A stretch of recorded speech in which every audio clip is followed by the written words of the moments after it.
go again.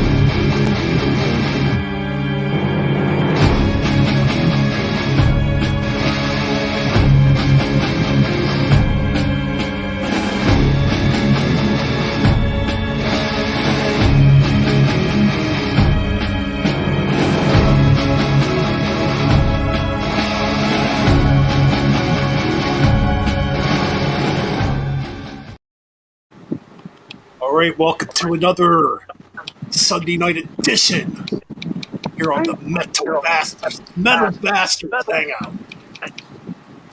And, well, I guess today was Mother's Day. Were you all nice to your mothers today out there? You better have been. If not, you get an ass whooping by your mom. That's right. Anyways, welcome to the stream. Yeah. Looks like we got Iced Earth Fan Forever in the chat. Is that Frederick? Oh, no, that's not Frederick. That's John. John. Well, Frederick, And we you're out there watching. We got Mean Metal Mike, the Just Joshing, and Ryan Arnold, a.k.a. the Demon Master, the Damage Incorporated. That's right. Anyways, welcome to tonight's stream. Yeah, we're just gonna fuck around here tonight, do some mashups, or do whatever the hell we want. Chris Barnes, you say. I've been working on my Chris Barnes. Man. I have sandwich. I sleep on the couch, guys. Damn. My Chris Barnes is sort Ben. My Chris Barnes is what if Chris Barnes met Krusty the Clown at a bar? Chris Barnes meeting Krusty the Clown at a bar.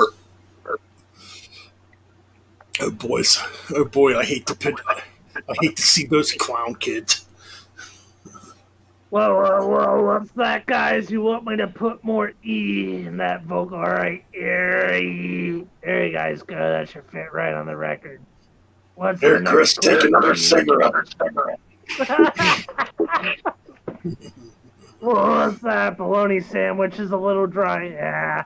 Oh, that tastes great. Needs mustard.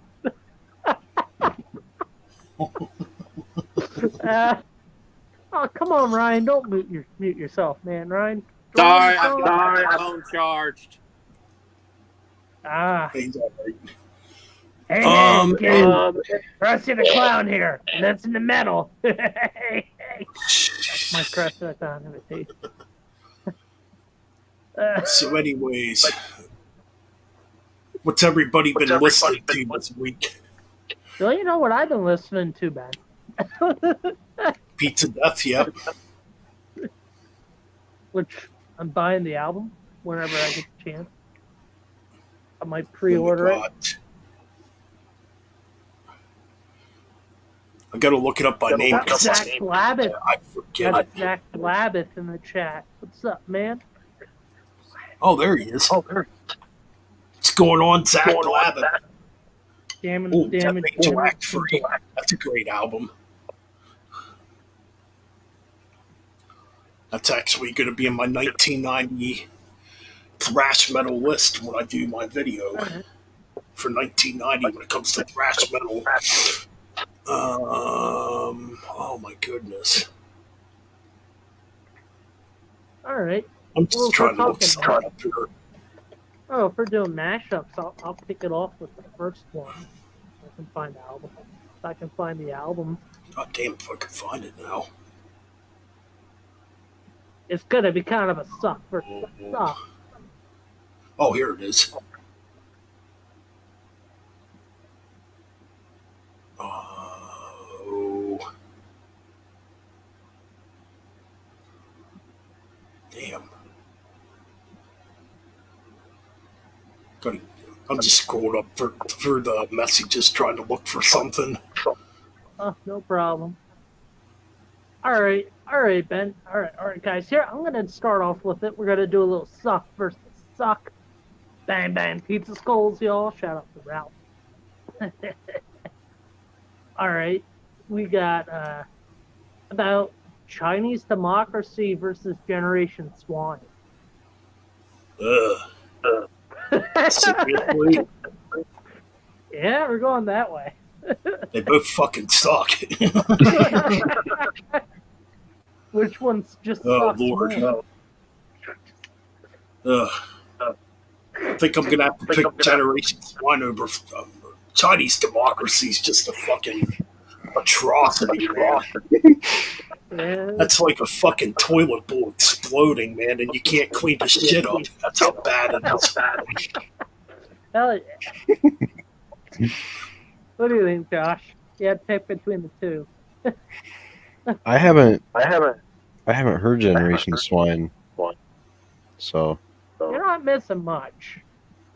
Nah. I guess Chinese democracy. If I had to pick one, I haven't even heard all of Chinese democracy, but I haven't heard any of Generation Swine, so I don't know.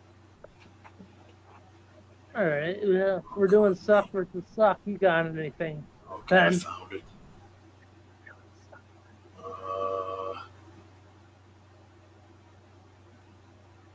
Damn. What's the fucking name of this thing at?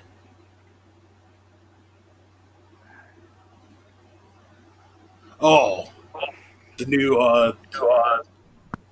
Ibaraki. However the hell you pronounce it. Oh yeah, the black metal trivia. Yeah, with Matt Heffy and or Matt Black and Heffy Trivia. and Yeah. Izam. Yeah. It's a pretty good album, honestly. I think. I haven't listened to it yet. I didn't know. I know Josh definitely listened to it, but I don't know anybody. I don't know if anybody else listened to it. Did you Never see? heard of it. Did you see Nick's review of it, Ben? I did watch it earlier. He sounds like he enjoys it, so Yeah. I'm kind of. I'll probably check it out here. All right, Ben. Sorry. Oh, what's Welcome up, John? to the stream, John. Yo. What's going on? Not much. What's What you got happening? there? Oh, what's that? Sumerian tombs. Oh, cool. Cool. See this? You know, think about the features done with the regular style of today. But the same this is the same songs done it with a track. Oh, cool, man. What was I going to say? All right, Ben, it's your turn. What's your suck versus suck? Give us. My suck versus suck. Oh, let me Yeah, think. man. Okay. Let's think of a really, really, really, really bad album here.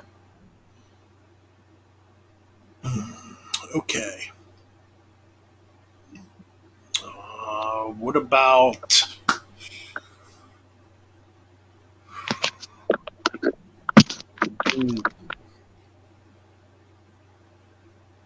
Nah, that's too obvious. What about? Oh, damn. Something. Could even be a band. I'm trying not to think Metallica negative. Yeah. Because everybody knows the albums by those two bands that suck. But I'm trying to think of something outside the box. You could. Iron Maiden, The Final Frontier. Because I hate Iron Maiden, The Final Frontier versus Halloween's Chameleon. I'm going Chameleon. I just don't like Final Frontier. Enough said.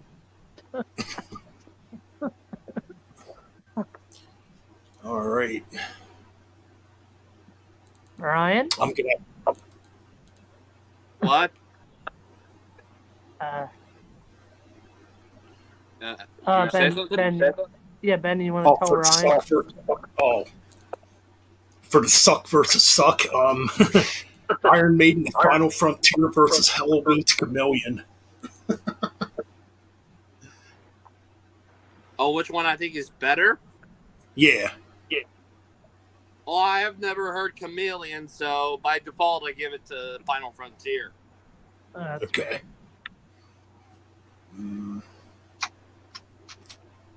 Josh. I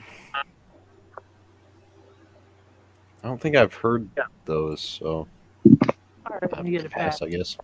All Ben? right.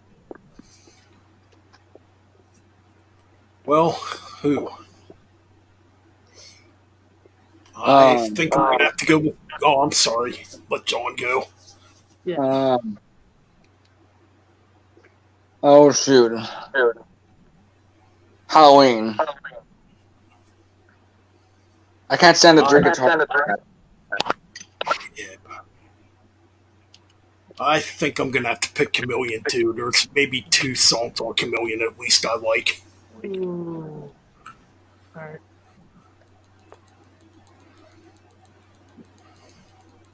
Got any, Josh, for us? All right. How about? I don't know if this is They got to be like the same style, right? Like No, not really. Not necessarily. No. All right. I'd say the self-titled Suicide Silence album, the fucking new metal one, versus Cryptopsy's deathcore album, The Unspoken King. Cryptopsy. Easily. But Suicide Silence just. No comments. Yeah, I'd probably give it to Cryptopsy too. Yeah. Suicide Silence. Really? Okay. I like new metal. It's a decent album. I just don't think it's like it fits them. No. I guess Cryptopsy. I don't even think I've ever heard that Cryptopsy album. So that's kind of a blind pick, really. So, Ryan, give us your suck versus suck. Ryan? Catharsis from Machine Head versus The Astonishing from Dream Theater. Of course you're gonna pick those. Of course. Catharsis. Catharsis.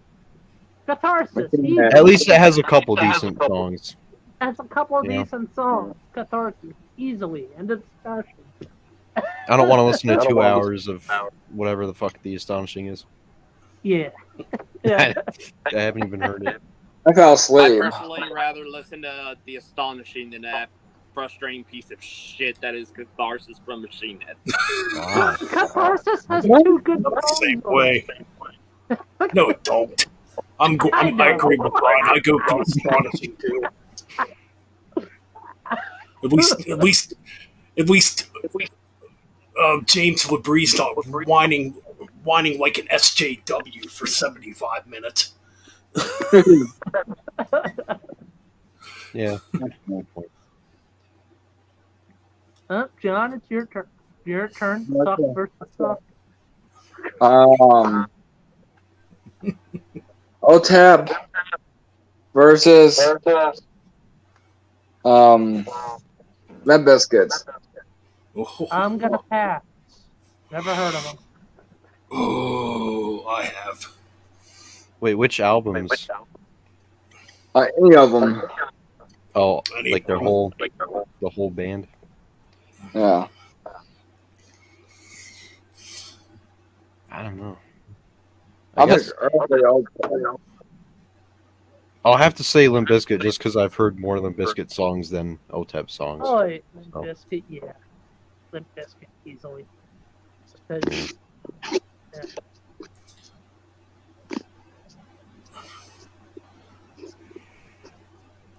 I'm going to pick. Is it my turn? I guess. Yeah. goes back to me than you. Yeah. So we're going back to the start. So. Okay, OTEP versus Limp Bizkit. I'm gonna have to pick Limp Bizkit just because that fucking chick from OTEP is a whiny feminist cunt.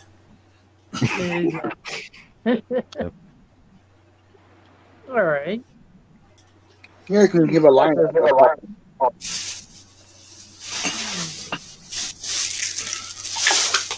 All right. It's Carnival Assault or The Clash. Cut the crap. What's the band? I'll go Carnival of Souls. Nah, I'm going The Clash. Fuck Carnival Souls. Oh, the crash.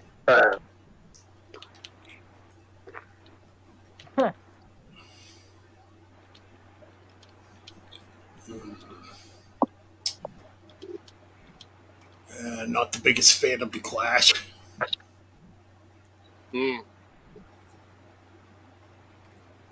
Carnival of Souls. Yeah, there's maybe 2 songs on Carnival of Souls I like. Carnival of Souls. All right. I got another one. Just popped in my head. Nightmare of the Decomposed. Oh no. Under versus Catharsis. Catharsis. Still. Shit. Yeah, Catharsis. Catharsis has some deep redeeming qualities. At least fucking Rob Flynn doesn't, like, vocally speaking, doesn't sound fucking atrocious on Catharsis. Yeah. But yeah. Lyrics aside, his actual vocals are still good. Like, he's held up quite nice. 6 Feet Under only really has one good album, and the rest you can just throw in the dumpster. Yeah, pretty much.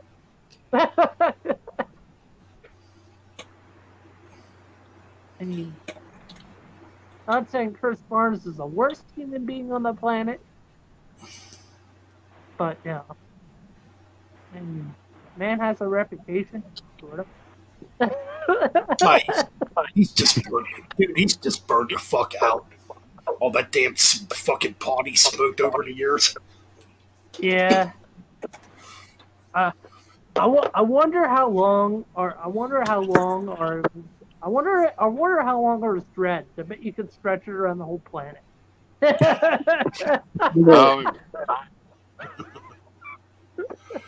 Oh, Ryan.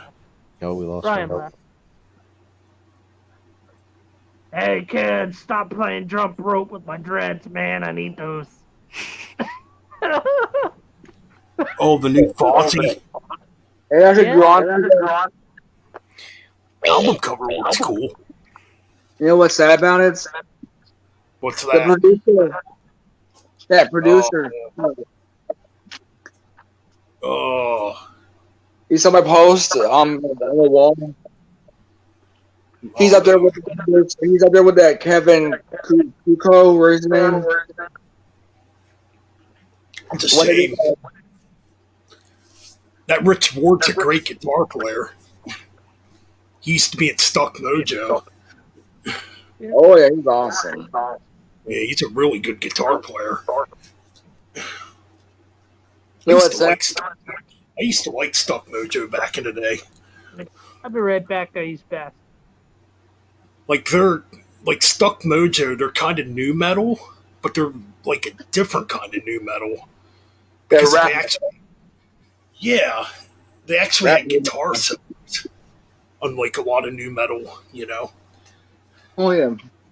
Yeah, Stuck Mojo had some good music. I have my collection still. The original singer of Stuck Mojo. I don't think I ever heard that one. It sounds like early Stuck Mojo. I'm gonna have to order some old Stuck Mojo again. I used to have a couple of their CDs at one time. I know it might give you a heart attack, but Kevin Kuko, same guy who The one that ruined Fire Death Punch for me a little bit because the production is too clean for me. The same that producer for Ozzy's new one from the last few CDs, Johnny Andrews. Yeah. Makes Fire Death Punch look raw. That ain't good. That's not good at all, man. It's really processed. The music's good and all, but the production sucks on the Impossible. What was that other band that was out in the 90s? They were kind of, I don't know if they were really new metal. Nah, they were too heavy to be new metal. They were probably more groove metal. Skin Lab. I'm thinking of the band Skin. Because it had members of, it had members of Forbidden. They were good. Yeah, Skin Lab was a cool band. I got an argument with someone about new metal. Me liking new metal. I don't even think they were really new metal. They were more groove metal. You know what I mean? Because, I got in a fight with a metal elitist the other day. He said that new metal sucks. And I said, there's some good stuff. There's some good gems in there if you look closely. Yeah. Like Horn, Slipknot, Cold Chamber. I mean, some of the early was okay. I mean, I don't listen to it as much as I did back then.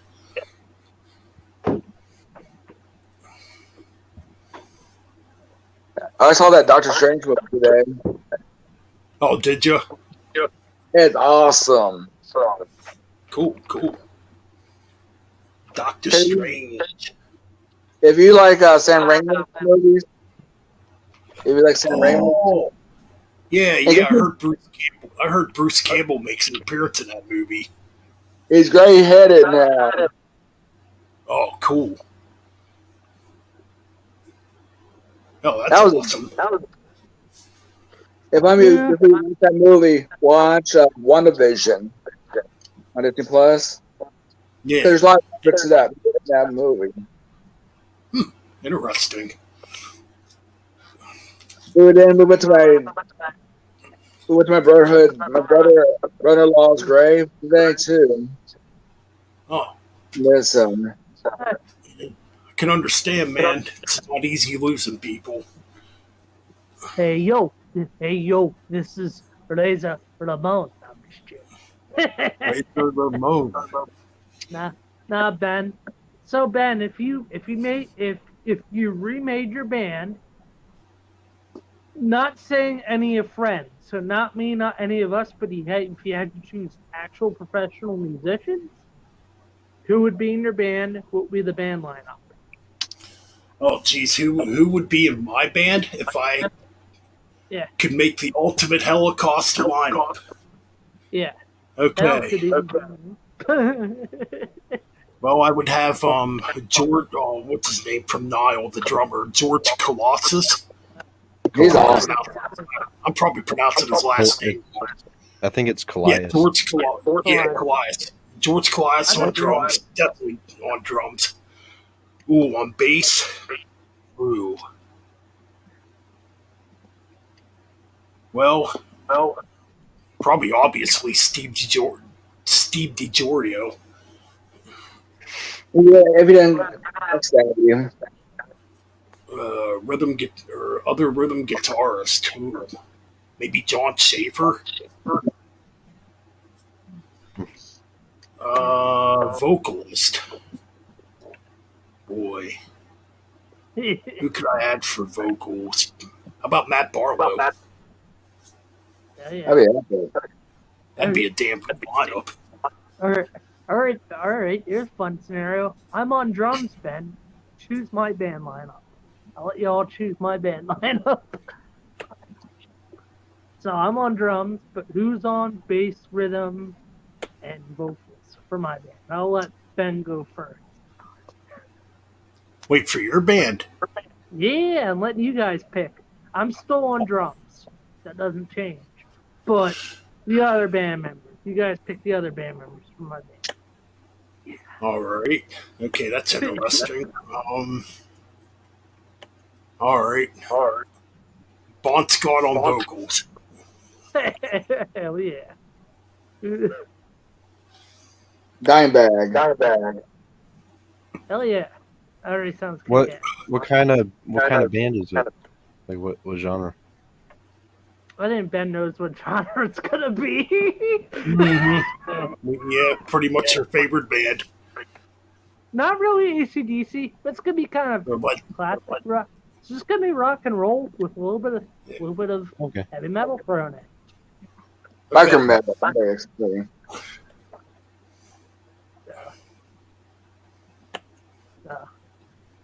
So either Josh or Ben has to choose my bassist. okay, what about Jimmy Page on guitars? Don't really like Jimmy Page. Oh, okay. Well, Sorry, that one. hold on. Pete Townstead on guitars from The Who. That could work. I think I know who I want my bassist to be. Geezer Butler on bass. Hell yeah. I was thinking that. Yeah. Yeah. I thought you were going to say Ian Hill, which that would have been good too. That would have been a good choice too. So, Yo, Ben, And how if it was about? Oh, wait. Go ahead, Mike. No, you go ahead. All right. If you could pick a lineup for Morticide, what would it be? I'd be the vocalist / bassist. All right, I'll go. All right. So I need 2 guitars and then more. Gene Hoglan on drums. It's a solid pick. Yeah. what about who? It's like thrash death with some groove influence. I follow the guitars. Matt Heafy on guitars. I mean, that could probably work, I guess. Yeah. Oh, I know a good bassist. Billy. Billy from Korn.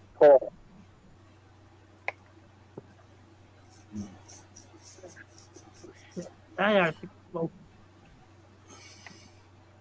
What about? Let me try something. Hold on. John had to All go right. somewhere. Okay. Oh, lineup for Morticide. Okay. Just trying to think here. What about?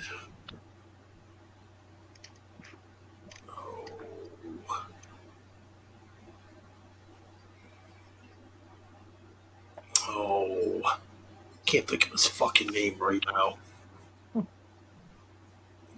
The drummer from Chimera. Well, they had 2 drummers, but I'm thinking of the first drummer. Oh, Andals. His last. Yeah, Andals Herrick. yeah. That'd be good. He was definitely the better drummer between the 2. Yeah, they had him, and then they had Kevin Talley. Yeah. I mean, he was a good drummer too. Kevin Talley's been in so many fucking bands. Yep. Like- Oh, Dying Fetus, 6 Feet Under, yep. Decrepit Birth, Doth. Yeah, he's been in a lot of bands. What about John McAtee from Incantation? Definitely give you a really evil sound. Yeah. Oh. What can I choose for Ben's band? Thinking maybe I Carl got- Sanders from Nile. Yeah, I got one for you, Ben. Holocaust. We got, well, on drums, we got Mr. Nico McBrain on drums for Holocaust.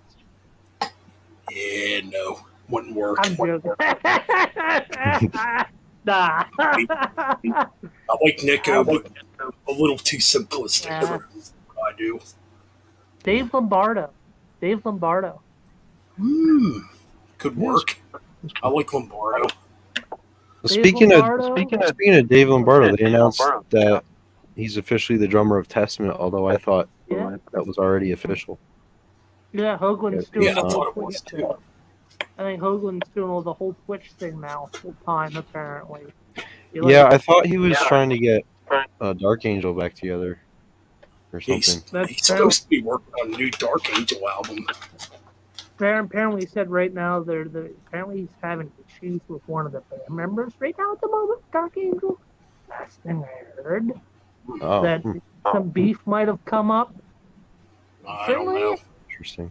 And they're trying to work things out because he still wants to do it. So, I hope. I'd like to hear a new Dark Angel album. anyway, so then your bassist, Lemmy. I was gonna say Lemmy. Lemmy from Motorhead. Cliff Burton. Cliff. Ooh. Oh, there you go. Yeah, Cliff Burton would work. Guitar.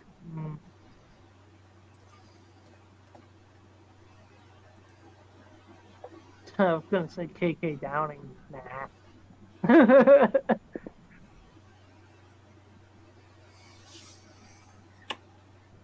Vocals, you have Mr. Rob Halford for you.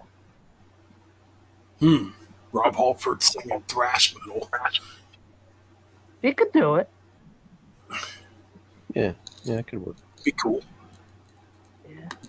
Or better yet, you have Bobby Blitt for you. How That about sound that? better? Mr. Bobby Blitt singing for Holocaust. Yeah. Sounds good, man. Bobby Blitz for Holocaust. That'd be cool. It'd just be cool to have legends like that in my band. It's like, all right. Holocaust. I gotta let you guys kind of take over this band now. No, anyways. Holocaust. New drummer, Mr. Me Metal Mike on drums. Might not sound great, but he's a drummer.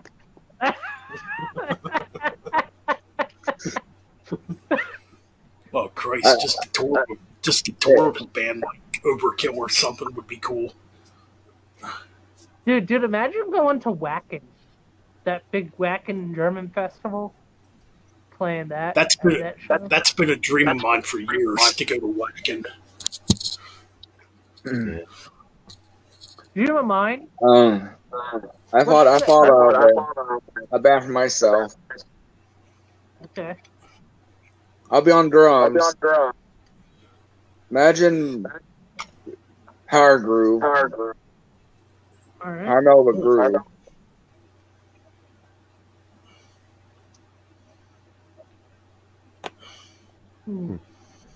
I'll pick for myself John Schaefer on rhythm guitar. All right. So if you had a band, John, Yeah, with Dimebag on guitar. Be interesting. And Philly on bass. There you go. Hell yeah, Zach Labith. Your European metal does kick ass. Yes, it Fucking does. right, it does. European metal was fucking awesome. All right, Ben. With Ivan Moody on vocals. Hell yeah. I Me? don't Me? like his vocals. Me? How about me? How about me in Uriah Heep on drums? There you go. On the first record. Just the first record. I love Very Bird of heavy, Prey. Yep. Very heavy, very humble. Great That's a good album. album. I don't have both versions of that. I got the American version. I don't have the European version. Or Me Metal Mike, aka the Phil Rudd imitation. Phil Rudd 2.0. I look like him. Just got to shave this beard, mustache, and get yourself sort of carbon cut copy. There you go. I'm getting a new CD in the mail Friday. Yeah. Well, I do have some news. There might be a drum video coming out tomorrow on guitars. Nice. Might depends on Depends on that, so y'all stay tuned for that. Be back in a minute. Sure. Yeah, I ordered that Ibaraki album. It's good. It is. Yeah. Yeah, it is pretty good. Yeah. You know how I labeled it as? Japanese folk mixed with avant metal. Avant-garde metal. Yeah. Yeah. Oh, they updated. Oh shit! They updated the genre on Metallum. It used to just be metalcore. Now it's extreme progressive metal / metalcore. I don't hear metalcore in there at all. Yeah. There's like that breakdown in Akuma. That's it. Like that's like the only metalcore I think. What was I gonna say? Oh yeah, I am It's like going Black to and MDF. Frog, I think. Yeah. And if you guys know, I'll be at MDF. So I'm just going Friday and Sunday. I'm going to Oh, cool. MDF Friday and Sunday. That's it. I'm not staying for the whole thing. Nice. So You know, God, I can't remember what song I heard from that Ibaraki already. It was a couple months ago I heard it. Was it Tamashi? Hear- Or Yes, it might have been. I was gonna say I didn't hear much black metal in it. To me, it just sounded like a more progressive Trivium. You know what song? You know what? Shopping the most? Jarred Away. mhm. I'm gonna have yeah, to check his out screams that. are fucking wicked, man. That's what I keep hearing. That I wouldn't expect that from somebody who came from an emo band. Dude, Yeah. you know, Yeah, that's this wicked. Makes These you are wonder now if my chemical robots are going in that direction now. Yeah. Black metalish. That Pizza Death album had some wicked screaming on it for being aggressive. Oh, I pre-ordered it. I'm going to also. After actually listening to it fully through, even though I don't own a physical copy, I bet it would sound better on a physical copy. It should. Oh, I yeah. just wanted to listen to it fully through. That way I know what I'm going to get myself in for, so I can review it. You know. Oh yeah, man.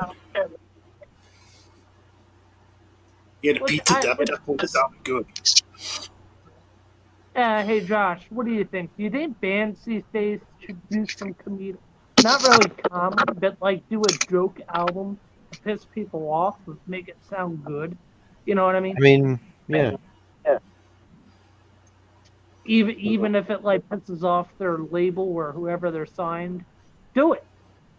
If Yeah. it's good, it's good. If it doesn't sell and it sucks, at least you tried. Something different. You know?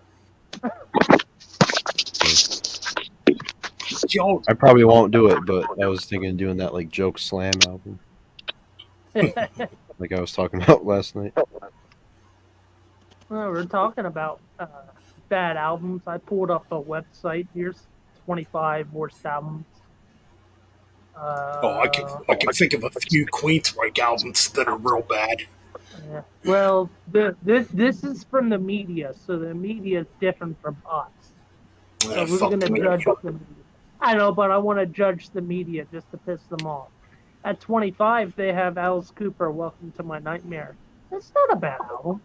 What for a bad? Wait, what's one? So this Is is it two? Loudwire. This is Loudwire's list, not mine, but not it's- yours, yeah, but not ours. So, Yeah, but is it Welcome to My? Is it Welcome to My Nightmare 2? Yes.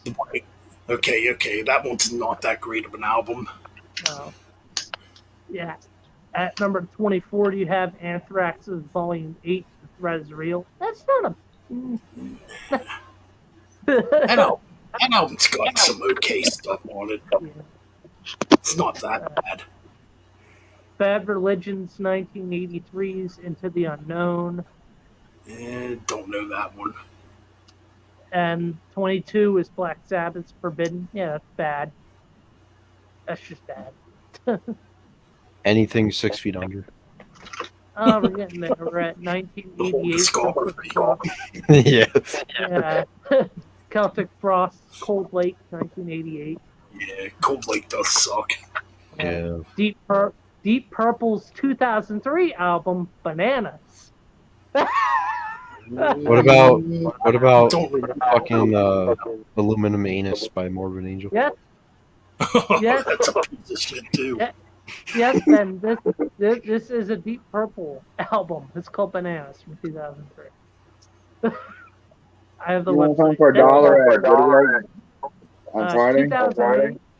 2008 songs from the Sparkle Lounge by Def Leppard. That sucks. Yeah, it's not that great.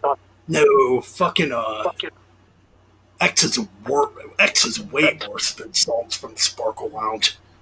Well, you're gonna It's get still not a out good of the album. bed. Don't get me wrong. This one just pisses me off. But Yep. hold on, I got booted from the website. That's bullshit.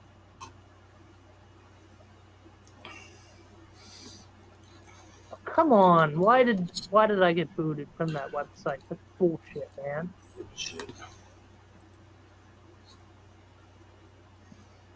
Let me go back to it. Hold on. There we go. It's back. Yeah, at number 20 they have Angry Machines by Dio. I disagree with that. I highly disagree with that. That doesn't deserve to be on a terrible albums list. Try not to solo lay out there. Yo, what's up, people? We're at 20. All right, we're at 19. Pull it up.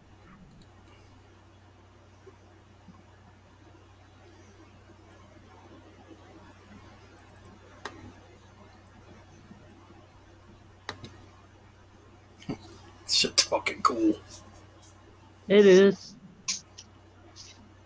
Where am I at? Sorry. Yeah, at 20 we have Dio's Angry Machines. They have that as like worst albums at 20. That's the media. I'm like, no, that album doesn't deserve that. No. I mean, I used to hate it when I was younger, but that album grew on me. Yeah. I don't really think there's a bad Dio album. No. Of course, this one's controversial. At 19, Loudwire at 19 has Chinese Democracy. Grandpa Metal. It should be higher up on that list. Then you have Virtual. Then you have Virtual 11. It's not the best Maiden album. No. And then you have Demolition. And like at 16, you have Demolition by Judas Priest. Yeah. Demolition was awesome. Not really. You have a hot piece of shit by Kiss, 1989. Yeah, that album's fucking puke. That's fucking puke. Yeah. You have 2000, or for 15, you have Korn's Untitled 2007 album. Yeah, it's not good. Yeah, that album's Although I'd say Path to Totality is by far their worst. This is really unpopular, but I'm not crazy about Life is Peachy. Like this. Was that the dubstep album? Yeah. Yeah. Yeah, that album was like after it. Yeah. Yeah, it's really not good. Yeah. Honestly, Korn's got a couple duds. Issues. People Yeah. shit on the issue. People shit over Issues. It's an okay album. I Not thought great. I thought Issues is one of their. Wait, oh, I'm sorry. Oh, you're talking about Issues? Yeah. It's not Issues is great, really but good. It's like my second good. favorite, I think. Yeah. That was actually the Yeah. last Korn album I ever bought way back in the day. Loudwire. But yeah, the new at Korn 15. is fucking boring as hell, in my opinion. I thought the Like last album was better. Yeah, the Nothing, that one was good. That one definitely went back to the heavier Korn. And At the one 15. before that, Serenity of Suffering, went back to heavy Korn That's too. pretty good too. I did enjoy They that have one. they have a formula that they should have never strayed from. Like the beginning, Right. the heavy riff, then you have the spacey, atmospheric verse, big chorus, then Well, like a breakdown or whatever, and end with the intro. Like that's it. They shouldn't have never strayed from it. Yeah, on them last two albums, they were even adding like little pieces of blast beats in there. Yeah. Yeah. And Jonathan Davis was doing a little bit of death metal vocals. Yeah. At 15 on Livewire's list at 15 is Risk for 99. Yeah. Yeah, it's I a can see terrible album. At Definitely not a good 14 they metal have album. at Oh, 14 no, they have I'm getting the mail Friday. Morbid Angels, Lay what? Levinicus, Insanus, Black Rain. Illuminatus. Yeah. Queensryche Frequency Unknown 2013. Oh, that album's garbage. Yeah. Surprisingly, Penn, they have a Scorpions album on here. 1999's Eye to Eye. That album sucks. It's horrible. Skid Row Revolutions Per Minute 2006. I don't think I ever heard that one. Yeah. Slayer Diabolus in Musica 1998. Slayer. Not the, yeah.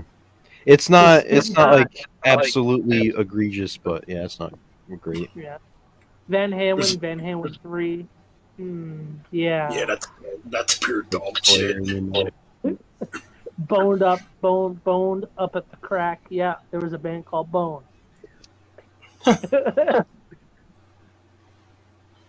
Key Dragon, Drink from the Waters of War. I'm just looking at albums. Iron Maiden, Dance of Death. Yeah, that album art just sucks. That's The album art sucks, but there's a few good tracks on that album. Yeah. Metal Lucifer, Heavy Metal Chainsaw. I had that on cassette tape.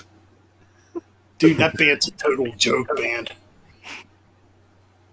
Yeah. It's funny, too, because it's a bunch of Japanese dudes. The lead singer is fucking hilarious. Heavy Metal Chainsaw! That's what it sounds like. There's a band called Death Corpse, and the album title's called Metal Pit. It's just a tank that looks like this. You know what song I think it makes me laugh every time I hear it? Yeah. What's that? What's that? Metal by Numbers. Yeah. I remember that one. Oh, one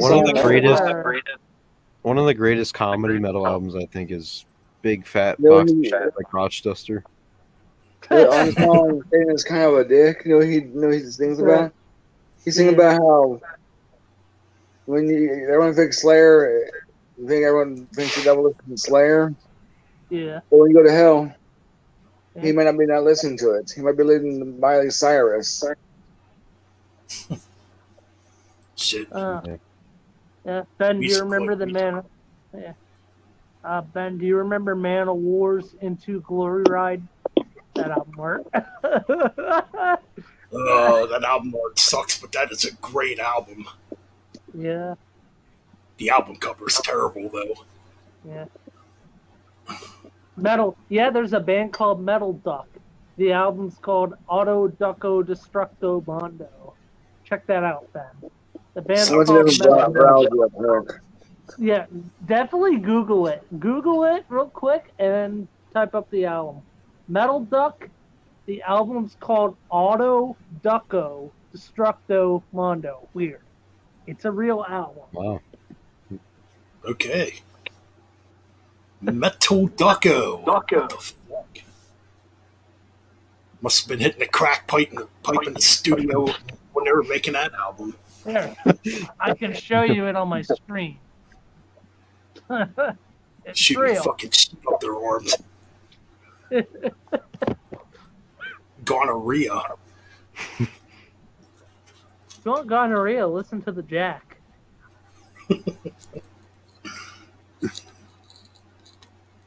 Man.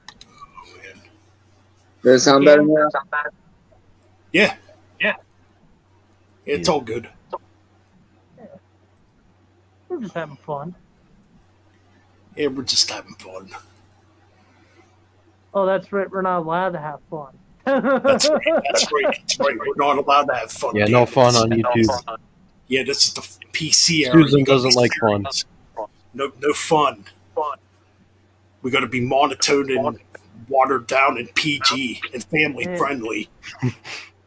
Hey, all you PC twats, listen to me. Fuck off. Yeah. Yep.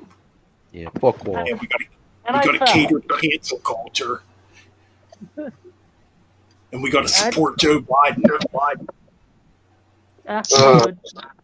Good. Sleepy Joe. Fuck.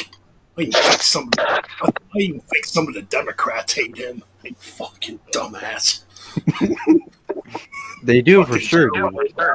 Oh, But yeah. not to get political, but he's a complete fucking moron. Yeah. Well, I mean, if you want proof, just look at the fucking gas prices. yeah, exactly. 440, whatever the fuck.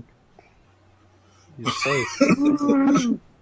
Speeches are like, yeah, speeches are Let's get involved in this stupid Yeah. war with Ukraine we're and gonna do Russia. this. Oh, we're they're gonna not going to use nuclear weapons. Oh, why are you bringing it up, Joe? Just shut the fuck up. Oh my God, they're making fun of our President Biden. Now we're making fun of you too, you jackass fucking PC culture fucktard.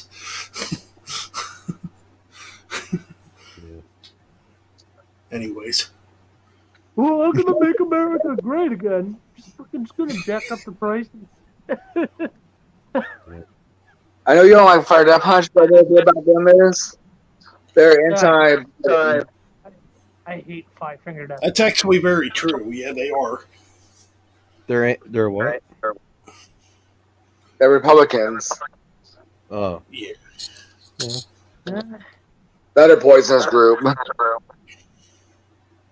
I still can't believe Megadeth is open The after only them. way I'm going to follow politics Oh, yeah. is if I become a fucking candy-coated Christian. Sorry, y'all. That's not They're how coming it here. works. Yeah, they're coming here in September. Megadeth and Five Finger Death Punch. I'm thinking about going, but I'm gonna leave once Five Finger Death Punch comes on. I'm like, Yeah. see ya. Yeah. At least I won't have to fight traffic. There's gonna be, I guarantee, there's gonna be a couple of fucking retarded Five Finger Death Punch fans there that think Megadeth wrote Enter Sandman or something. Yeah. Like they're not gonna know. They're not gonna know anything about Megadeth. Yeah, they might know Symphony of Destruction. That's Oh, about God. it. Well, we just lost our audience. Destruction, Dave? Well, it looks like we lost our audience. No, like in between songs, somebody would just yell, "Dave, play Enter Sandman." Nah, five finger death before Five Finger Death Punch. You know what I'm gonna do? They're just gonna say, "What's that crazy fan doing on the stage?" Just gonna strip naked in front of everybody and say, "Fuck modern music," and then walk away. Hey, Dave, can you play Master of Puppets? Since they played Master of Puppets when got his Grammy. Yeah. Yeah, Yeah. they had that fucking shit band. Some shit band who totally butchered Master of Puppets to begin with. No, Ben, say if you, me, are in an AC/DC tribute band, the one fan says, "Hey, play all the hits." I'm just gonna be like, "No, we're playing all the good stuff, man. If you want to hear the hits, go listen to the actual band." Here's my hit. Get on your knees.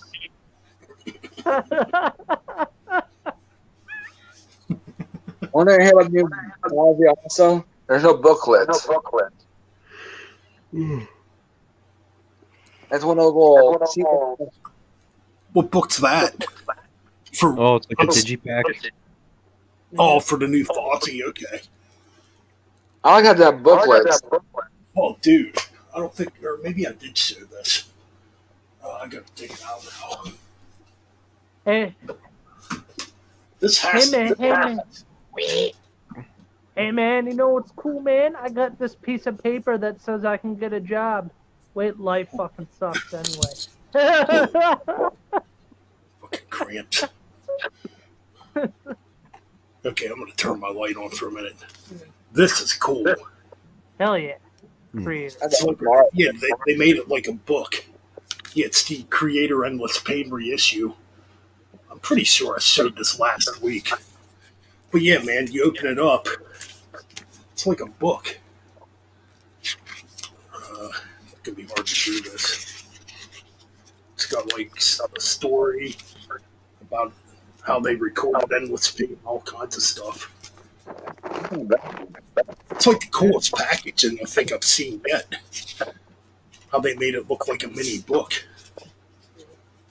Other By than the way, that, by the way, Ben, our stream is sponsored by Middlesworth Barbecue Potato Chips, the best in the world. Yeah, there you go. And Yeah, liquid death. and I've still got my other Endless Pain. Here's the scenario. I'm trying to think. Wait, Oh yeah, that's a 1988 repressing. And then 2015 repressing. Can't beat it. all That's right. a If fucking y'all, cool when I found that. I'm sorry. y'all had to open up a heavy metal themed restaurant, what would be your 5 signature dishes? And they would have to be metal themed. The names would have to be metal themed. What would the restaurant be called? What are the items called on the menu? But it's a heavy metal themed restaurant. Here's a good topic.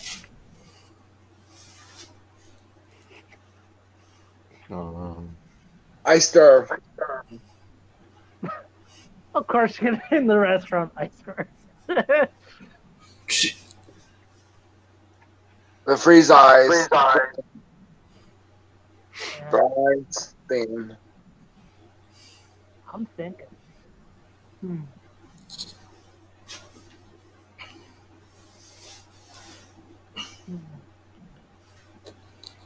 Here we go.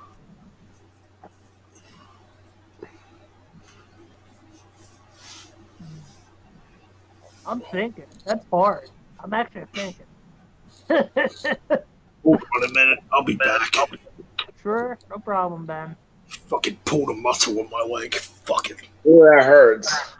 Ouch. I think careful. Getting fucking old, man. How to argue anyway, Bell? I gotta stand up for a fuck. Just gonna say you need some ibuprofen.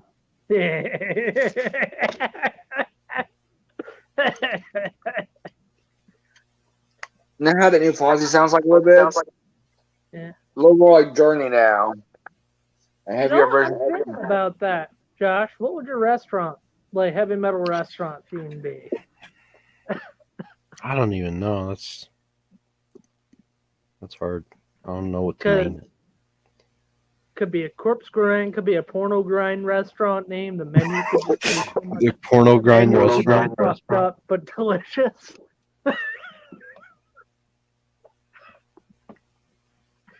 Just whatever comes to your head, say it.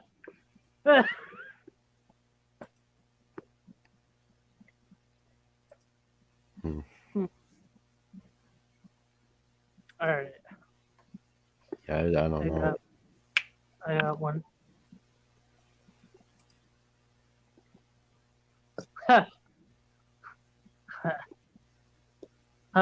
Restaurant's gonna be called Heavy Metal Vegans.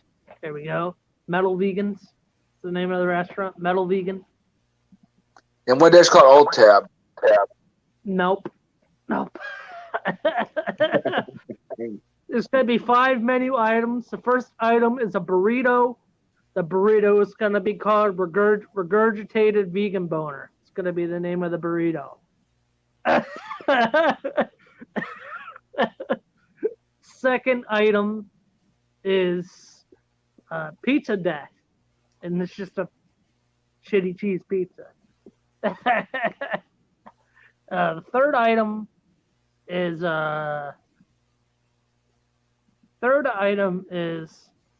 Ozzy's Chunks. Ozzy's Chunks. And it's just sausage gravy on sausage gravy biscuit. It's like a breakfast item. Fourth item is the Chris Barnes special, which is just a shitty ham sandwich. with the grease from his dreads as a sauce. Yeah. Yeah, dread sauce. And the fifth menu item All is right, I'm Called back. the E-burger. yeah. The E-burger. Yeah. All right, Ben, I got a good idea. I'll reset. So, my heavy metal restaurant is going to be called Metal Vegan. So it's going to go to vegans, but it's not actually going to be vegan. It's going to piss off vegans. So the first menu item, the regurgitated boner burrito, the regurgitated vegan boner burrito. Funny, isn't it? Holy shit. Second menu item is Chris Barnes Special Burger, which is greasy as fuck. Yeah. Third item is the Pizza of Death, which is just a shitty cheese pizza. Fourth item is the Aussie Special, which is just a British breakfast. And the fifth is I Blue Chunks, which is basically like a stew, like a gumbo. Here's another item. Go ahead. Steakamus clitorius.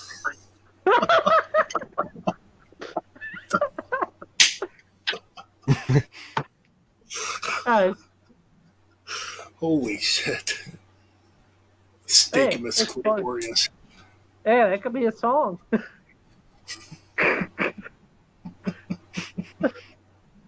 Nah, but Ben, if you're gonna open up like a heavy metal restaurant, like what would you call it? Oh, Jesus Christ. Oh, jeez. What do I want to call it? Could be a barbecue pit too. Doesn't have to be, burritos and shit. Could be good food. Could be barbecue. Could be home cooking. What the heck? Yeah. Metal Bastards Pub. Ooh, Metal Bastards Bar and Grill. Metal Bastards Pit. The Bastard Pit. There you go, Ben. The Bastards Pit.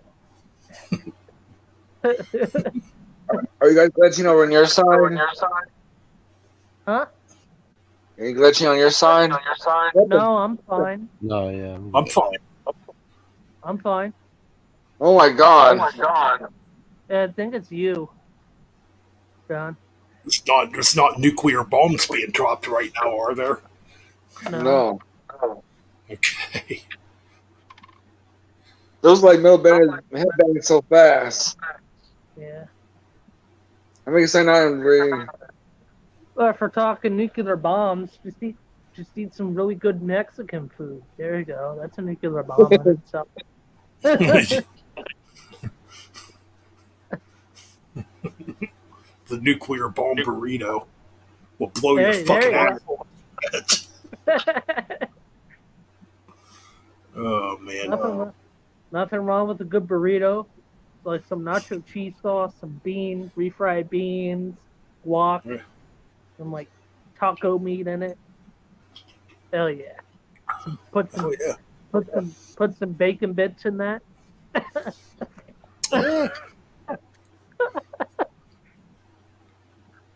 No shit, now I'm hungry. Fucking habanero sauce. Oh hell yeah, dude. I think Nick said he was gonna join later. Yeah, if he wasn't too busy, he might join. This is definitely the biggest fuck off stream we've had yet. I'm having fun. Wait, I got another album mashup. All Okay. right. What about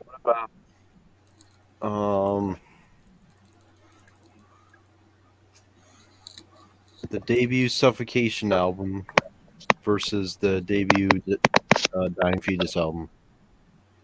I'm going suffocation. Ooh. That's a tough one. I'd probably say Suffocation as well. I like the debut Suffocation. I think the debut Dying Fetus is a little better. Production wise, at least. Yeah. Ooh. Nice. Yeah, the guitars on the Suffocation debut are like really bass heavy, Right. a bit muddy, but I think they're still good. There's one. Debut Scorpions versus debut Judas Priest. Ooh. Lonesome Crow versus Rock and Rolla.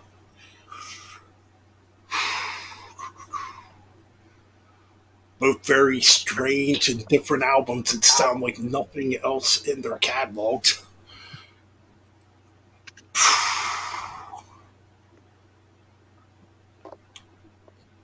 Hmm. Sounds better. Yeah. You're good. Yeah. Legion Brave. Ab. The Scorpions, Lonesome Crow versus Judas Priest, Rock and Rolla. Wow. That would be a good track.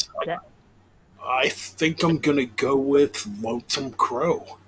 Yeah. I like the Shout out guitar to on Lonesome Crow. Shout out to Ralph Pierre. Ralph, if you're watching, this is a suggestion for you, Ralph. Do that for a track versus track. Oh yeah. Shout out to everybody. Yeah, y'all rock. If you're not, and if whoever's not in here, y'all don't rock if you're not here. And if you didn't come over to this channel yet, we're gonna grab you by your little necks and drag you over here. It's gonna no. Remember, I haven't used that metal. Remember, we haven't used the metal shovel in a while. That thing's still collecting dust. That's very true. Yeah, and it's collecting dust at this point.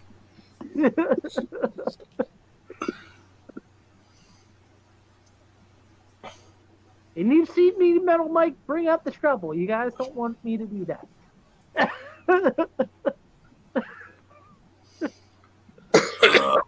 Here.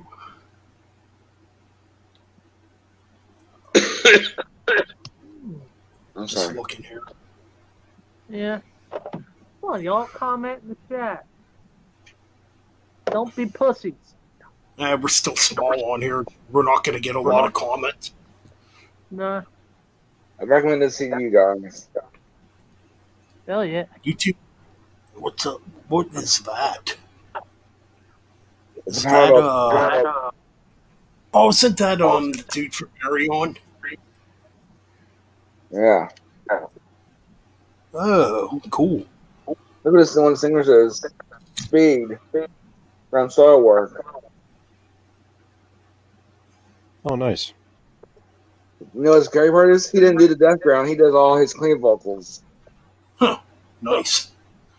That dude's got a good voice. Hell yeah. I mean, I saw Soil Work. Oh, it's been a long time now. I'm trying to think. Oh yeah, it was at Ozfest when I saw Soil Work, and the dude sounded good live.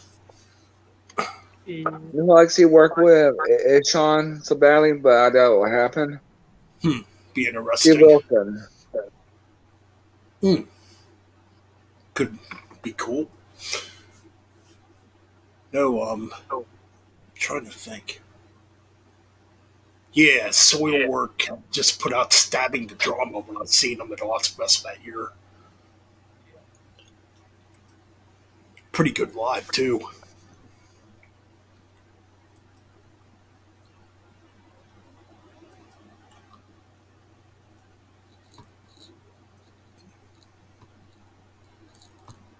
Should we freeze up? No, I'm just in deep thought at the moment. Yeah, I'm not frozen. No, Okay. me neither. I'm just in like deep thinking mode at the moment. That's why I was kind of quiet. Oh, Just well, thinking. let's keep going. Let's keep going with the quietness. To be like the modern day YouTube, Nah. the modern day I was YouTube. just. How do you feel about the Getty Lee solo album that came out in 2000? Remember that one? Jeez. I have not listened to that in years. I don't even remember it, to be honest. I think it's called My Favorite Headache. That's what it's Yeah. called. Yeah, I don't have much memory of it. That here's an idea for your channel, Ben. Pull out some of your just pull out a stack of albums you don't listen to. Make a series on them. Just call them, you know, It's actually, like Oh, I was actually, Nick. Nick's gonna jump on, I guess. All He right, just messaged cool. the oh, Facebook. Hey, what's up, Nick? Chris Barnes here, man. I'm not Mike. I'm. We gotta tell him about the Chris Barnes burger, Oh, I'm going Chris, to. the E burger. We do a what is he little- here? Yeah. What was I saying? What the hell? Albums that I don't, or Oh albums yeah, I about was giving you. I was giving you a suggestion that you should do. Like, just like don't go to the stuff you regularly listen to. Like, go to some of the rare stuff and some of the stuff that you just haven't touched in a long time. Pull them out, Oh, listen yeah. to it, make a little series of it, and review them. Right. It's like a small playlist. I was actually kind of thinking about doing that. I Yeah. was thinking about doing something a little different on the channel. Because, I don't know, it's so hard to be original on YouTube nowadays. I'm original. Yeah.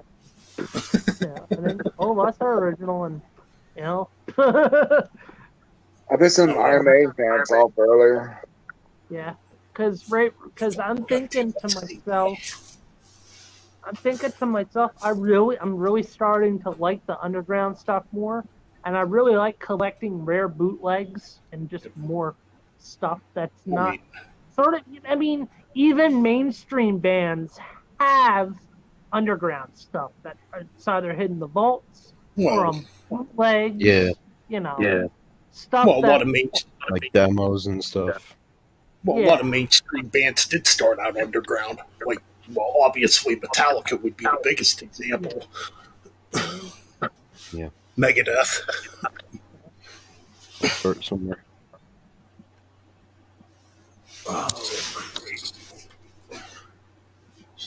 Oh yeah.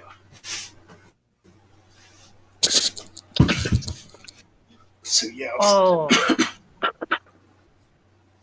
was talking about this one in the chat yesterday. yeah. Suspiria. I have that Vindication. CD. This is a fucking good CD. Yeah, I was just digging through my CDs and I'm like, huh. I haven't listened to this in probably 16, 17 years. Threw it in the car and I was starting to fucking jam to it. I have all their CDs. Yeah, there's trying to think. There's early members of Dimmu in the band, like from the '90s Dimmu Borgir lineup. And Old Man Style, too. Yep. Yeah, Ben, go through your collection, pick out albums that you haven't listened to in too long of a time, give them a chance. Dude, there's plenty of shit in here I probably haven't listened to in years. I mean, I'd have to look through it. I mean, I have stuff in there that I've had since the late '90s.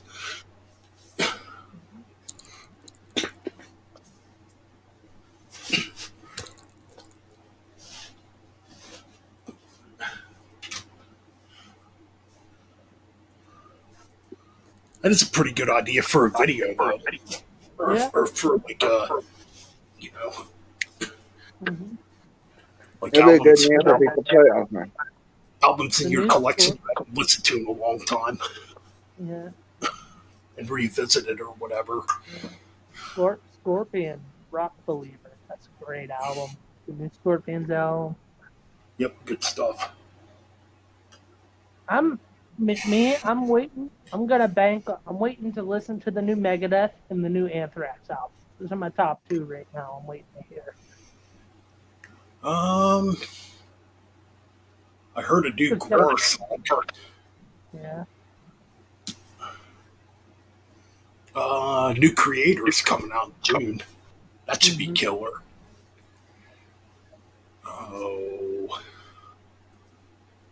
Oh yeah. There's a new Gravedigger coming out in August. Their 21st or their 21st album. Oh, not sure when that new Slipknot's coming out. Yeah. To me, Slipknot just isn't the same band as they used to be. I didn't care for that new song. I thought it just sounded generic. Yeah. I think after Joey died and then Corey Taylor doing Corey Taylor stuff, and like Slipknot doesn't sound the same as they used to be. It's like, You know? yeah, it's like yesterday when I was digging through my CDs, I found my We Are Not Your Kind CD. I'm like, should I spin this again? Because I haven't spun it pretty much since it came out. Yeah. It's kind of like recently I spinned the new Maiden album to see if anything changed. No, I still don't like it. It's not grabbing my I attention. I was crazy about the new Slipknot when it came out, but I have not heard it honestly since it came out. Right, same here. So It's just sitting in my CD Yeah. pal. Yeah, Almost like, Slipknot. like I You worried said, don't about you your hate haircut it story? when I mean, I that did- was a hot topic one time. Someone I got an argument with me about saying that Corey Taylor's first band was Slipknot when it was actually Stone Sour. yeah. Unfortunately, there's people out there like that don't know about Andrew's Stephanie Yeah, or people Mate are Feed dumb. Color. But yeah, Ben, don't you hate it when you're devoted to a band for such a long time, then they Yeah. make a new record and you're like, man, I hope this is the record, and then you put it in, listen to it once or twice, and then you just let it sit, and you go to the other albums, and you're like, man, why don't I listen to this album more? Then you play it again, and you're like, yeah, this is fucking why. Well, Slipknot's a weird one with me. Yeah. Like when Slipknot first came out, I was really into them. I'm like, oh, this band's fucking awesome. Yeah. I think it was around Volume 3 where I just started to lose interest. I'm like, I didn't really care for Volume 3 that much. But then when All Hope Is Gone, I'm like, fuck this band. Because it was just way too Stone Sour sounding to me. I'm like, no, I don't want to hear this.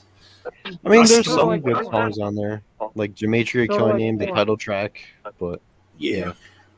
Snuff, Yeah. that's a fucking Stone Sour song. And Dead Yeah. Memories too. I was gonna Yep. say Corn. I don't Now, listen the to last Corn track anymore always- because Now, the last track, All Hope Is Gone, I think is killer. Yeah, the title track. Yeah, It's probably the heaviest track on the album. oh for sure, yeah. The opening track, Gematria, is pretty heavy too. Yep. Volume 5, or yeah, the Great Chapters. I actually did enjoy that album. Yeah, it's a good one. Seems like it's a forgotten album now, but I don't know. I thought it was pretty good. Some people don't like it, but yeah, I think it's great. Yeah, I enjoyed it. And like I said, the newest album I haven't gone back to since I got it. Yeah, We Are Not yeah, Your me Kind. neither. I mean, it had a couple good tracks on it, I guess, but I don't know. I guess the album never really stuck with me. yeah. It's like if I want to listen to Slipknot, it's still that first album. Yeah, Iowa. or Iowa. Yeah, Sort of like with Corn. I'll listen to the first couple albums, then after that, pretty much. I did like the last two Korn albums. I thought they were all right. Definitely Last one much was sad a little bit. Now this newest album, man, yeah. yeah, it's really boring.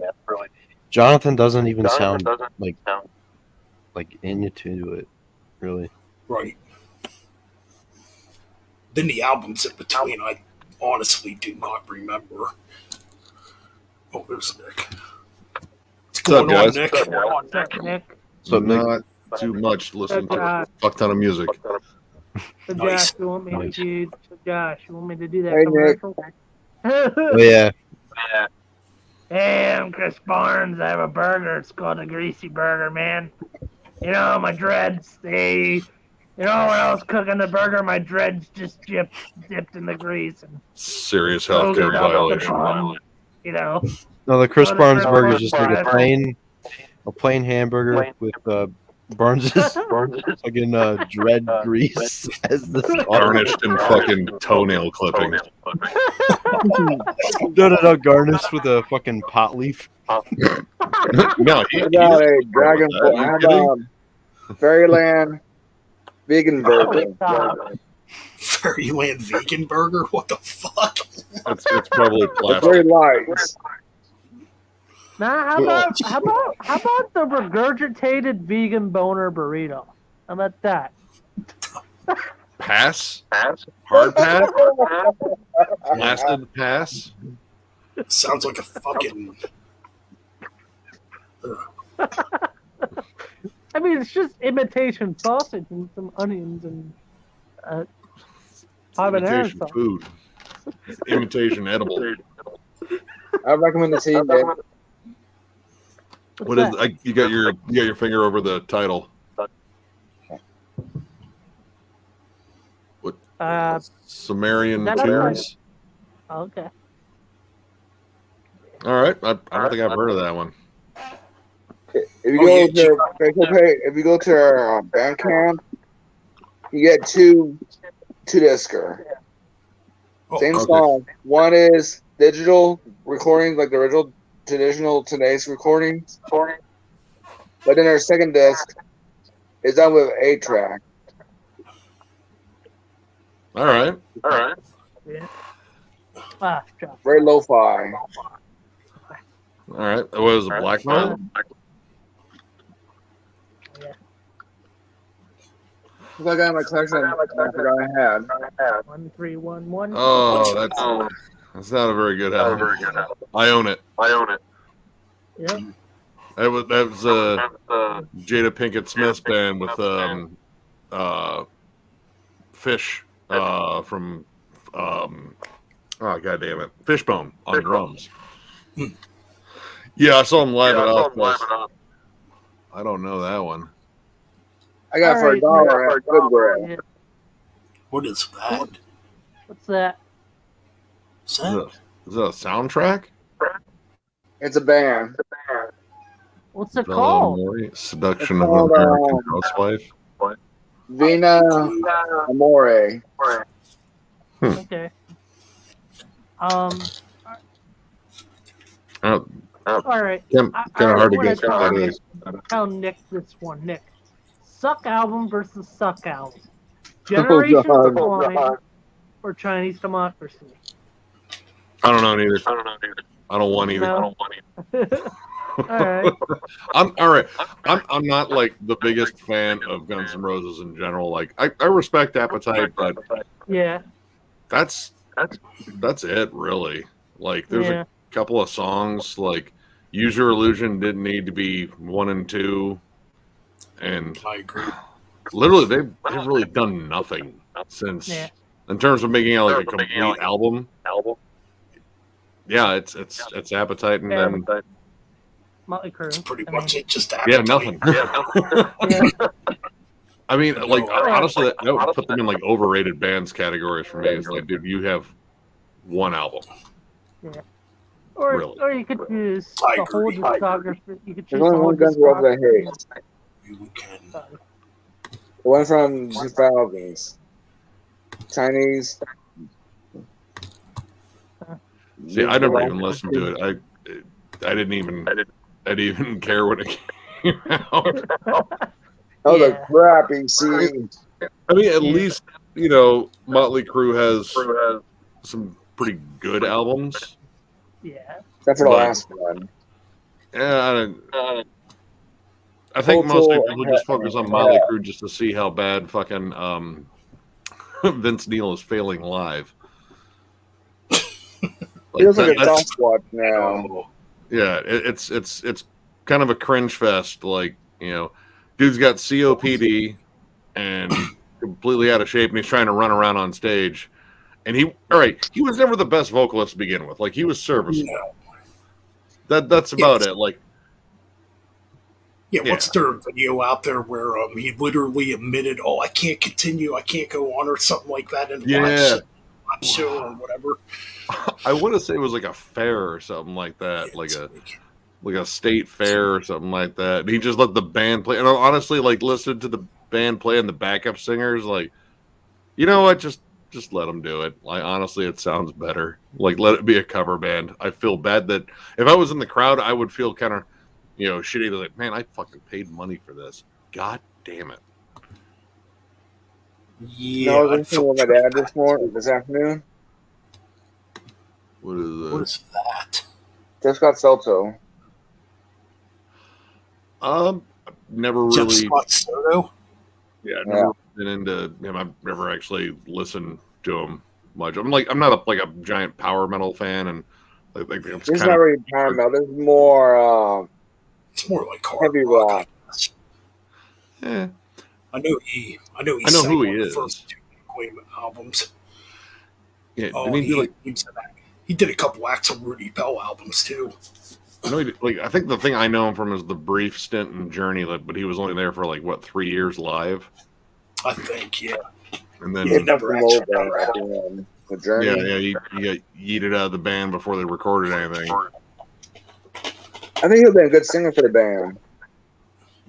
But they want a copycat. Well, that dude sounds like all right. I'm not the biggest fan of Steve Perry, but he has a unique voice, and they found someone that sounds just like him. So that's kind of a rarity. Yeah. I mean, I think you go with the guy that's going to put butts in seats. Right.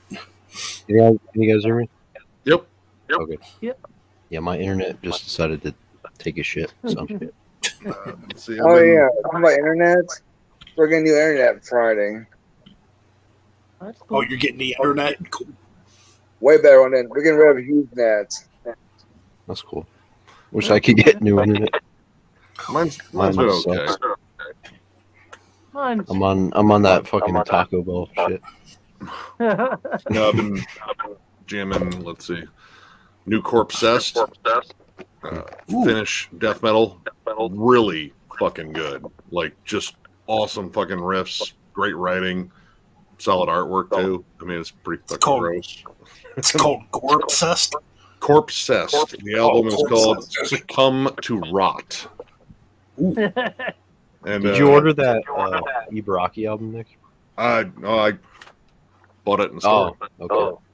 It's good. It's good. Honestly, it's probably my favorite thing that Heafy has done. I'm not like the biggest Trivium fan. I do like songs, but albums are kind of like hit or miss with me. Like I do like Shogun. Ascendancy was pretty big for me when Yeah, it Shogun's came good. out. But Yeah, I I'm mean, thinking- overall, I mean, talented musicians. I just don't necessarily get into everything they play. Like Matt Heafy, I will never say is a hack or anything like that. The dude's good.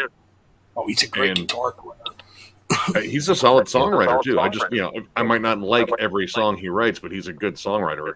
And him hooking up with Isan, dude. He's already done stuff with him. He was on Isan's album Arctis, which was fucking amazing. I might have to check that one out. I'm thinking about getting that CD though. That What, the Ibaraki one? yeah. I was It's watching good. I was watching your review on it earlier. Yeah, I Kinda opened got it. interested. I give it a Gerard Way doing Yeah, Black okay. Electrics. Yeah, that was I mean, They were that was good. very surprising. They were really good. Sounds like a fucking demon. Yeah. I gotta hear that now. Dude, the song he's on too, Ronan, that's like one of my favorite tracks on there. Like it's one of the proggiest ones. Honestly, Yeah. it reminded me more of like Haken and fucking Devin Townsend, but mix that with black metal. I mean, And the song he did with Nurgle is I'm definitely gonna have to get it. Yeah. but yeah, this has been so much fun to fucking jam. The new Terror. yeah. It's not even 20 minutes. It fucking whoops ass. I need to looks think nice. that Yeah. around. Oh yeah, dude! They actually hooked back up with Todd Jones from Nails, who he used to be in Terror, and he did the production on this. And it's vicious. I gotta want to say there's check like that out. 4 songs in here that are not even a minute, but they all feel complete. And Nice. I mean, if you miss like vicious hardcore, like hardcore that just keeps punching you in the face, this so good. I was really listening to this the other day. Oh yeah, I own that one. It's fun. I like the song "Satan's Kind of a Dick." I like Brian Posehn. Like Posehn's fucking hilarious. Yeah, I like dry delivery and shit like that, and he's. My name is Bert. I don't know if you guys have jammed the new Undeath album. If you love Cannibal Corpse and Bleeding, and like, I would say Pierce from Within. Pierce from Within and the Bleeding in a modern format. Ooh. Yeah, definitely got to check that one I out. know you'll like this next one, but check this guy out. I can't say that last word. What is Lematian? Jenny I don't even know how to say that. The Pyro guitar. Lamatinen. I don't know. Are there two eyes? Yeah. Was one decorative? He's got a project called Aragon. Who's on It's power metal. Yeah, that's generally not my wheelhouse. Yeah, come on, John. Who's on track one? Speed. wow. What? Speed's on the first song. Oh, Speed Star Steered? Wars. Strid? Speed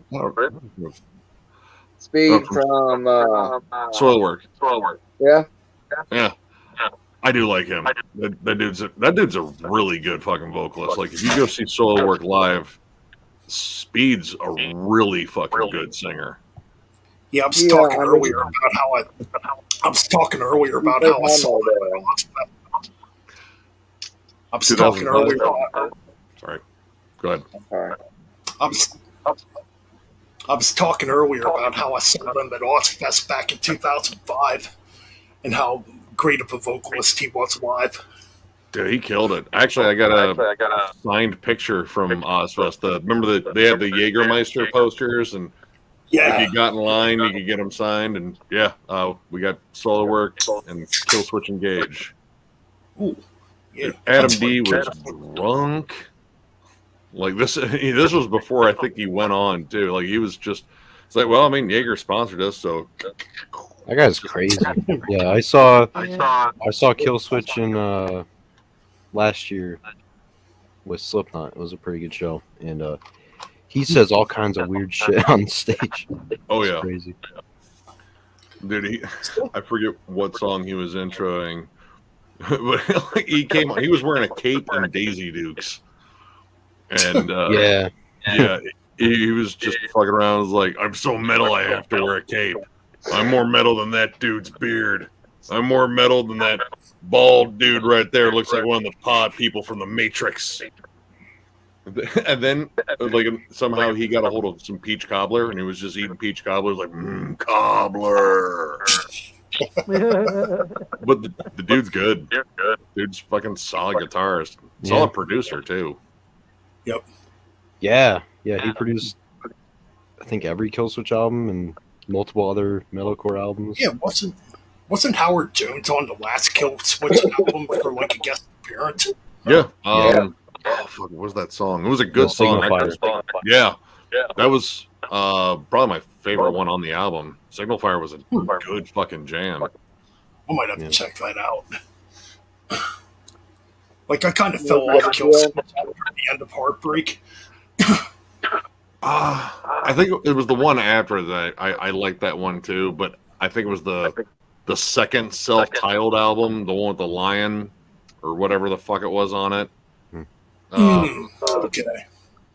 Yeah, That that was the one where I was like, this is getting kind of old now. Yeah.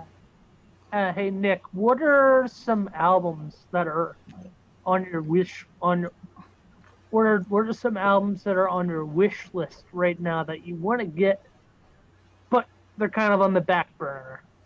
I mean, there's still a fair amount of things that like while I was gone, Miller took over on some reviews and shit, and I still haven't got that Static Abyss, which is I didn't realize it until he actually reviewed it. It's a fucking Chris Reifert project, and I love me some Autopsy and all things associated with Chris Reifert, pretty much.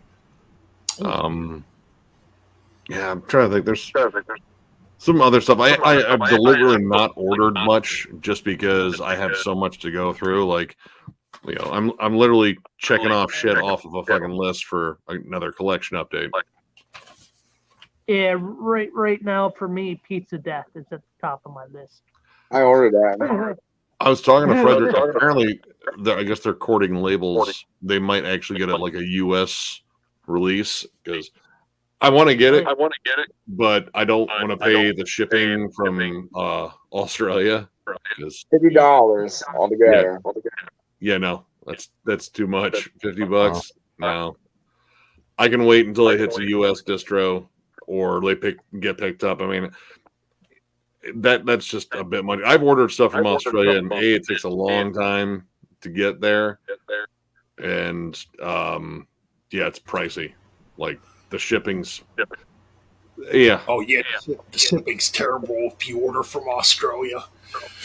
I mean, even across the pond the other way too, it's pricey. But man, Australia, man, that's finding kangaroos to help me there. Could be up to $25-$30 for just shipping. It's like, dude, when Bitter Lost Records sent us that package, like if I had known, like, dude, I would have chipped in on shipping because I know that fucking cost you guys some fucking money. But I mean, it was super cool when they sent us that shit. But man, dude, I was like, dude, that's got to be like fucking $40-$50 worth of shipping there. Unless they got yeah, because Sorry. No, I was just saying that Pizza Death was pretty good. It kind of reminded me of SOD. SOD, Nuclear Assault, maybe a little bit of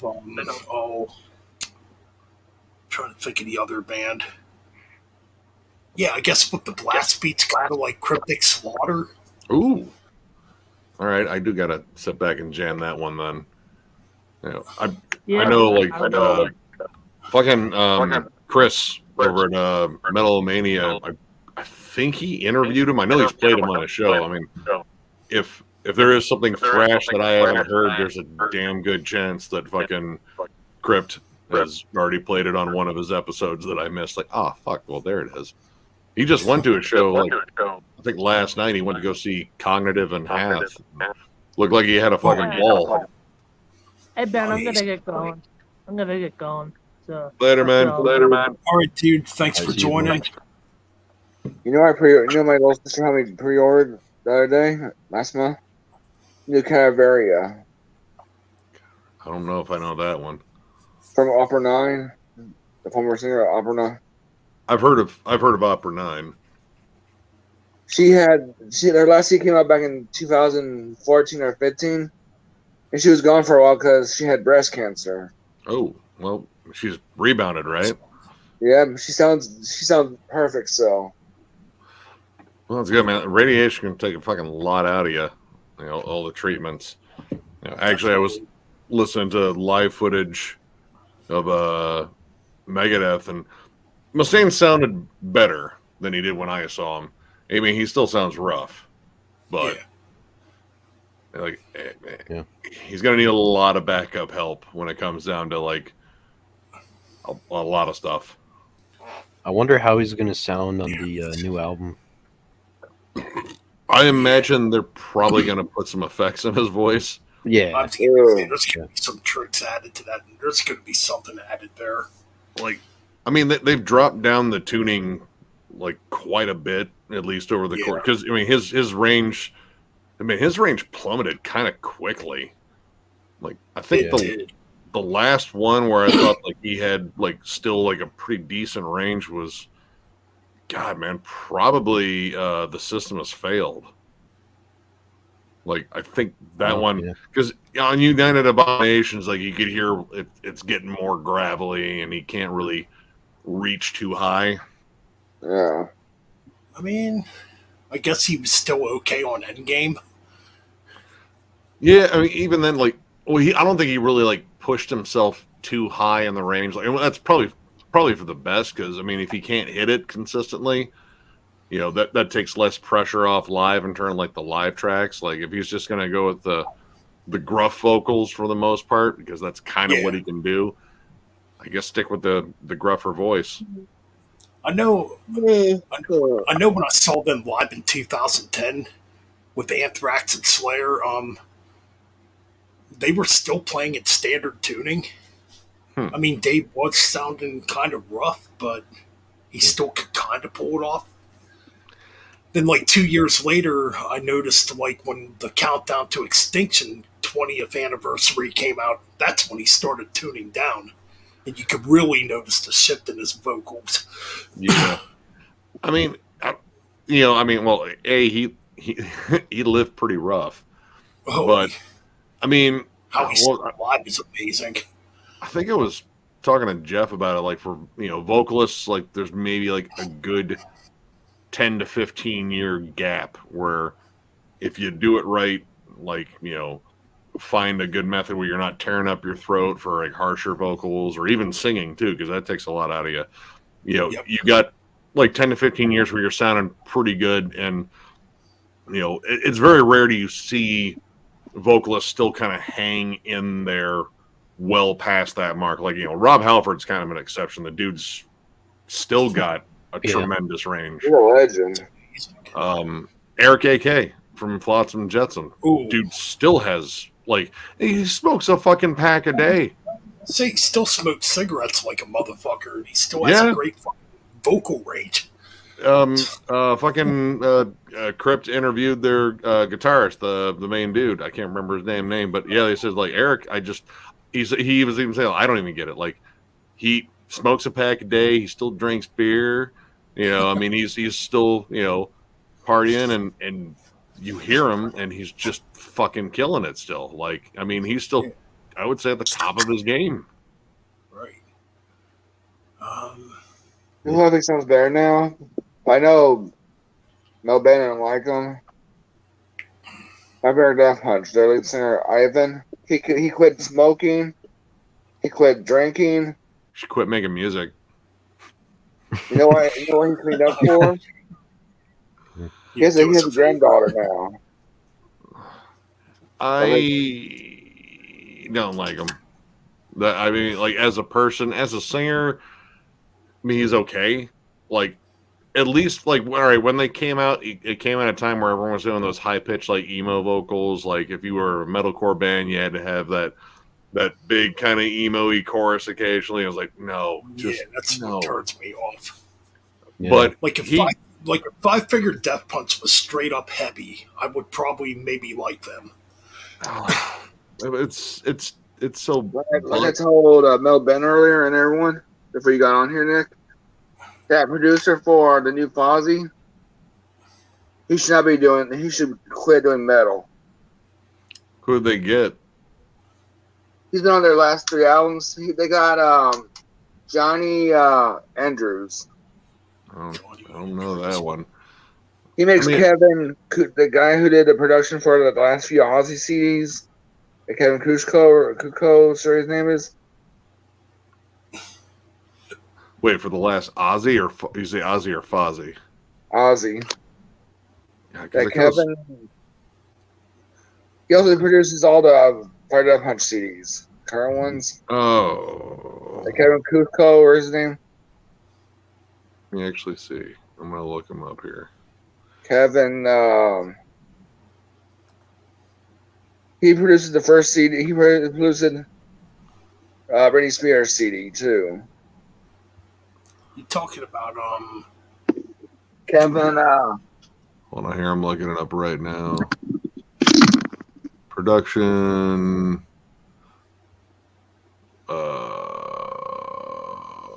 Kevin Kurko. Yeah. Yeah. Jeez, nice beard. Man, he's got a lot of awards. I'm going to quit doing metal. Well, I mean, I'm looking at a lot of the stuff he's doing. Is he really doing metal? Like, all right, Ozzy's a good claim. What else has he got on here? Disturbed. That was a terrible production. Five Finger Death Punch. I wouldn't brag about that. Skillet. Holy shit. No. Wow. No. All the commercial shit. Yeah, I mean, I would say like more of a rock producer at that point, but I mean, I don't even know, like, in terms of like modern like radio rock, I don't really listen to it. I don't even know what it really sounds like. I imagine it probably still sounds like like Breaking Benjamin and Five Finger Death Punch, like maybe Papa Roach. I don't know if people still listen to them or not. I like he did production for Ringo Starr. I didn't see Ringo on there. I saw like a lot of collaborations. Look at Johnny Andrews. Let's You see. fucking bad. You're gonna have Huke. You're gonna have Huke. Producer. Let's see.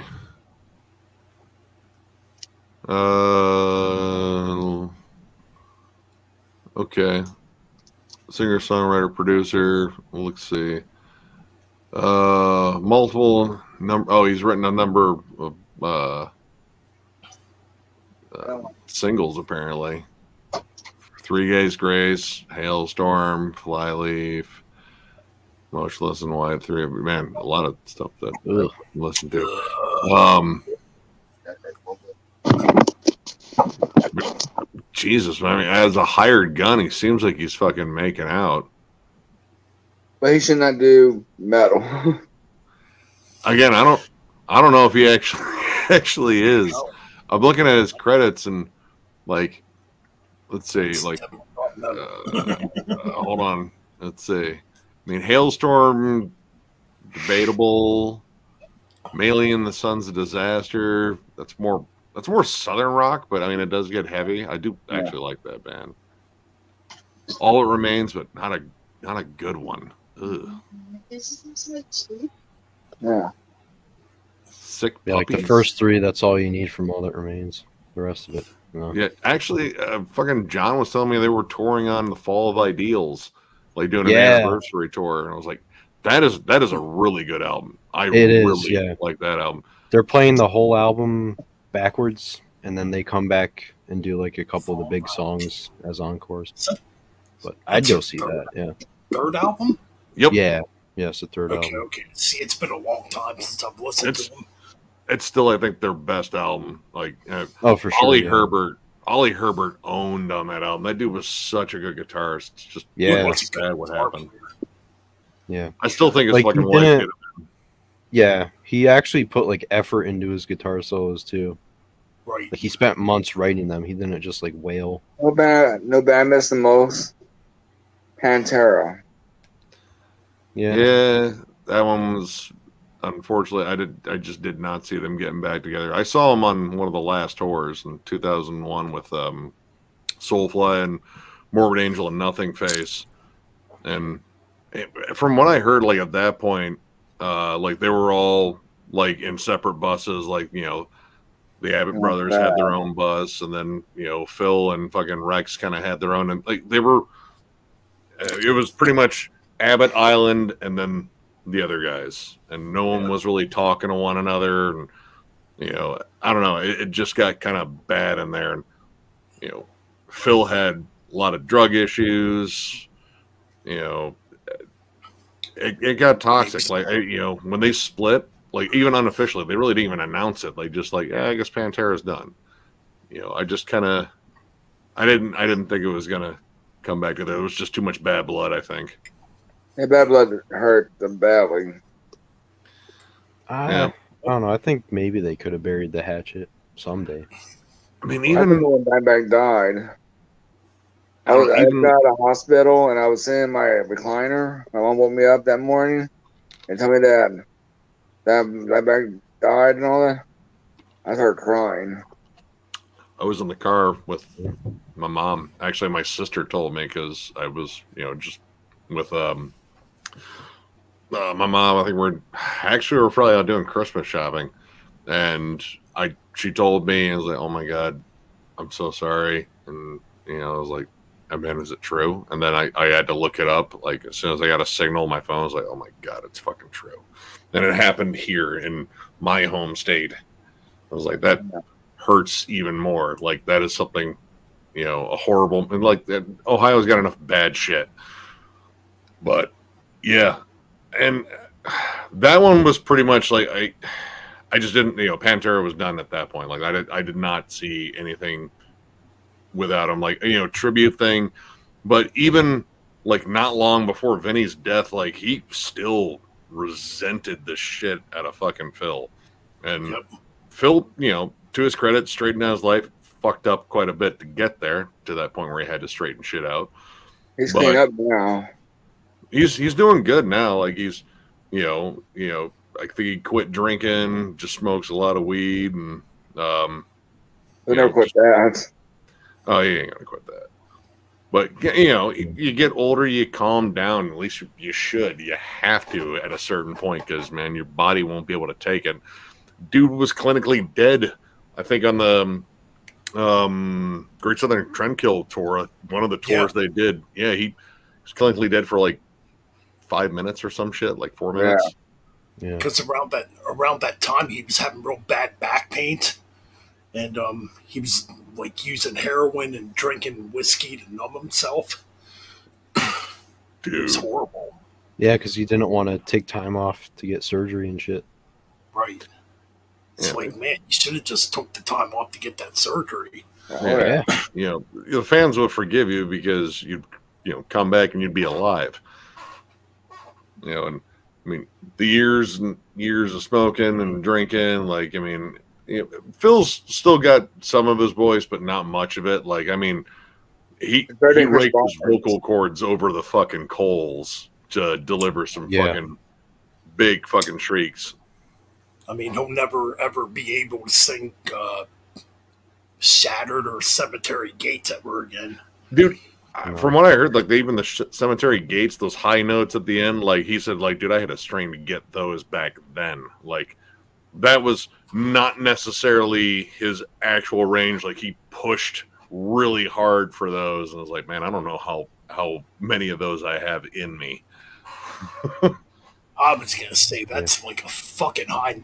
That fucking note at the end of that track. It was perfect. I don't know how the fuck. I don't even think I ever hit Rob. I don't think I ever heard Rob Halford hit that high. I mean,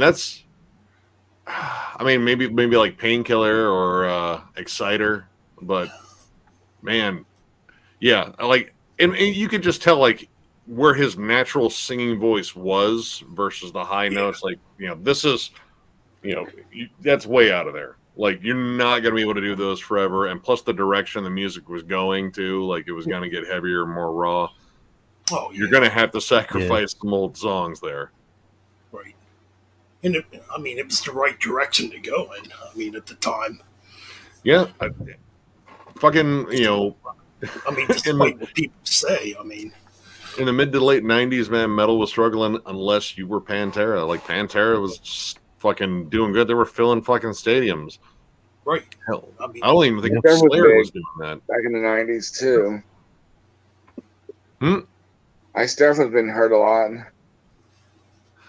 Yeah, I don't know. Well, they weren't on, like, few bands were on Pantera's level. Like, they were, like, crossover success. Like, people that didn't listen to metal knew who Pantera was. It's like, yeah, it's the fucking big block logo, and there's a lot of pot leaves, aren't there? It's like, just pot leaves. Don't worry about it. Mom, I'm not smoking weed. Fuck, she knows. When I was in high school, guess what was our big two artists in our school, in high school? Pantera and Selena. In McAllen, Texas. Well, all right, in Texas, I can definitely see why Selena was huge there. She was, speaking of crossover stuff. If you badmouth her back then in McAllen, oh my God, you'll get attacked by a lot of Latinos. Oh, she was a good singer, man. She was a hell of a fucking artist. There's tons of shit that I'm not necessarily a fan of, but you got to recognize talent. Like, I don't listen to Beyonce, but yeah, she's a good singer. She is. She's got a fantastic fucking range. Like, I made my nephew laugh this morning earlier. He was talking about Cardi B a little bit. And someone shot her. She can use her butt to keep it from going through. wait, what? We're talking about. She was talking. My little brother, my little nephew was talking about Cardi B earlier. You know how she can survive from a bullet? Turn around, and let her butt absorb it. I've never. I don't think I've ever actually listened to a Cardi B song. I'm pretty proud of that. Dude, there's a lot of shit that I have managed to avoid somehow. Like the whole "Prison Let It Go." I have never heard that whole song. I've heard a snippet, and it's like that's all I need. Done. What makes this even more painful for me is because I had to be in high school with fucking people who like Cardi B. Meanwhile, I'm just there listening to Slipknot and Korn and all that shit. Just like, dude, why do you people like this shit? I mean, in high school for me, like grunge was like the big thing, and I didn't mind grunge because I liked Alice in Chains, Soundgarden. Still one of my favorite bands. Chris Cornell might be one of my favorite vocalists ever. Yeah, but I was also the metal kid, and metal wasn't cool. Like, you should check out Sepultura. I was like, no, loser. I was like, whatever. I've been listening to. I know I was listening to back in the '90s a little bit. President of the United States. Oh, dude, She's Lump. I remember that band. She's Lump. She's Lump. Dude, those were entertaining. They had a project. I don't think they ever put out anything with it, but they had a project with fucking Sir Mix-a-Lot at one point. I like big butts. I got to know. Yep.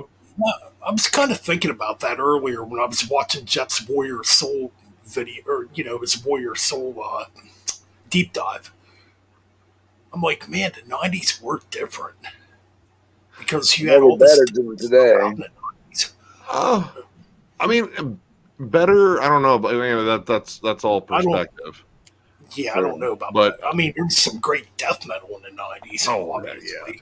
I don't know. Like, I think there was this in like the late '80s and early '90s, especially. There was this willingness to really experiment and try to create something kind of brand new in terms of sound. Like Warrior Soul. Like, I got to go listen to more of that because, I mean, Jeff tried to like turn me on to him. I was like, man, I feel like I should know this because he said, oh, they were on fucking Headbangers Ball all the time. It's like, I missed this band completely then. But like I used to, like I said in the stream on Monday, I had their first album, but I never, I don't know nothing after that though, which is, I mean, he swears by the first 4 or 5. I can't remember if it was 4 or 5. 4. Hey, what's up, Levi? Oh, what's going on, man? I think he played mostly. I'll send you a link. Yeah, I think he played me like I think it was singles off the first album, like "The Losers" and "We Cry Out," and they seem like songs I should know, but I didn't. And it was just one of those like, like there were some bands that were just hard to classify in the '90s, like bands like Faith No More, The Cults, Fishbone. Like they didn't fit really anywhere. They fit a lot of places, but not fully. They had sort of a hybrid sound. Like they tried putting Warrior Soul, I guess, in the hair metal stuff, and then it was like, oh no, they're maybe more prog. Maybe they're just like alternative, and they kind of just threw the alternative metal on them. Right. I don't know. Like even looking at them, like you look at the pictures of the band, like they all look like they came from different bands. Like you don't even get that anymore. You get a lot of uniform looks when it comes down to a band. That's very true. Yeah, they were different. They were definitely different, and it's very hard to categorize them too.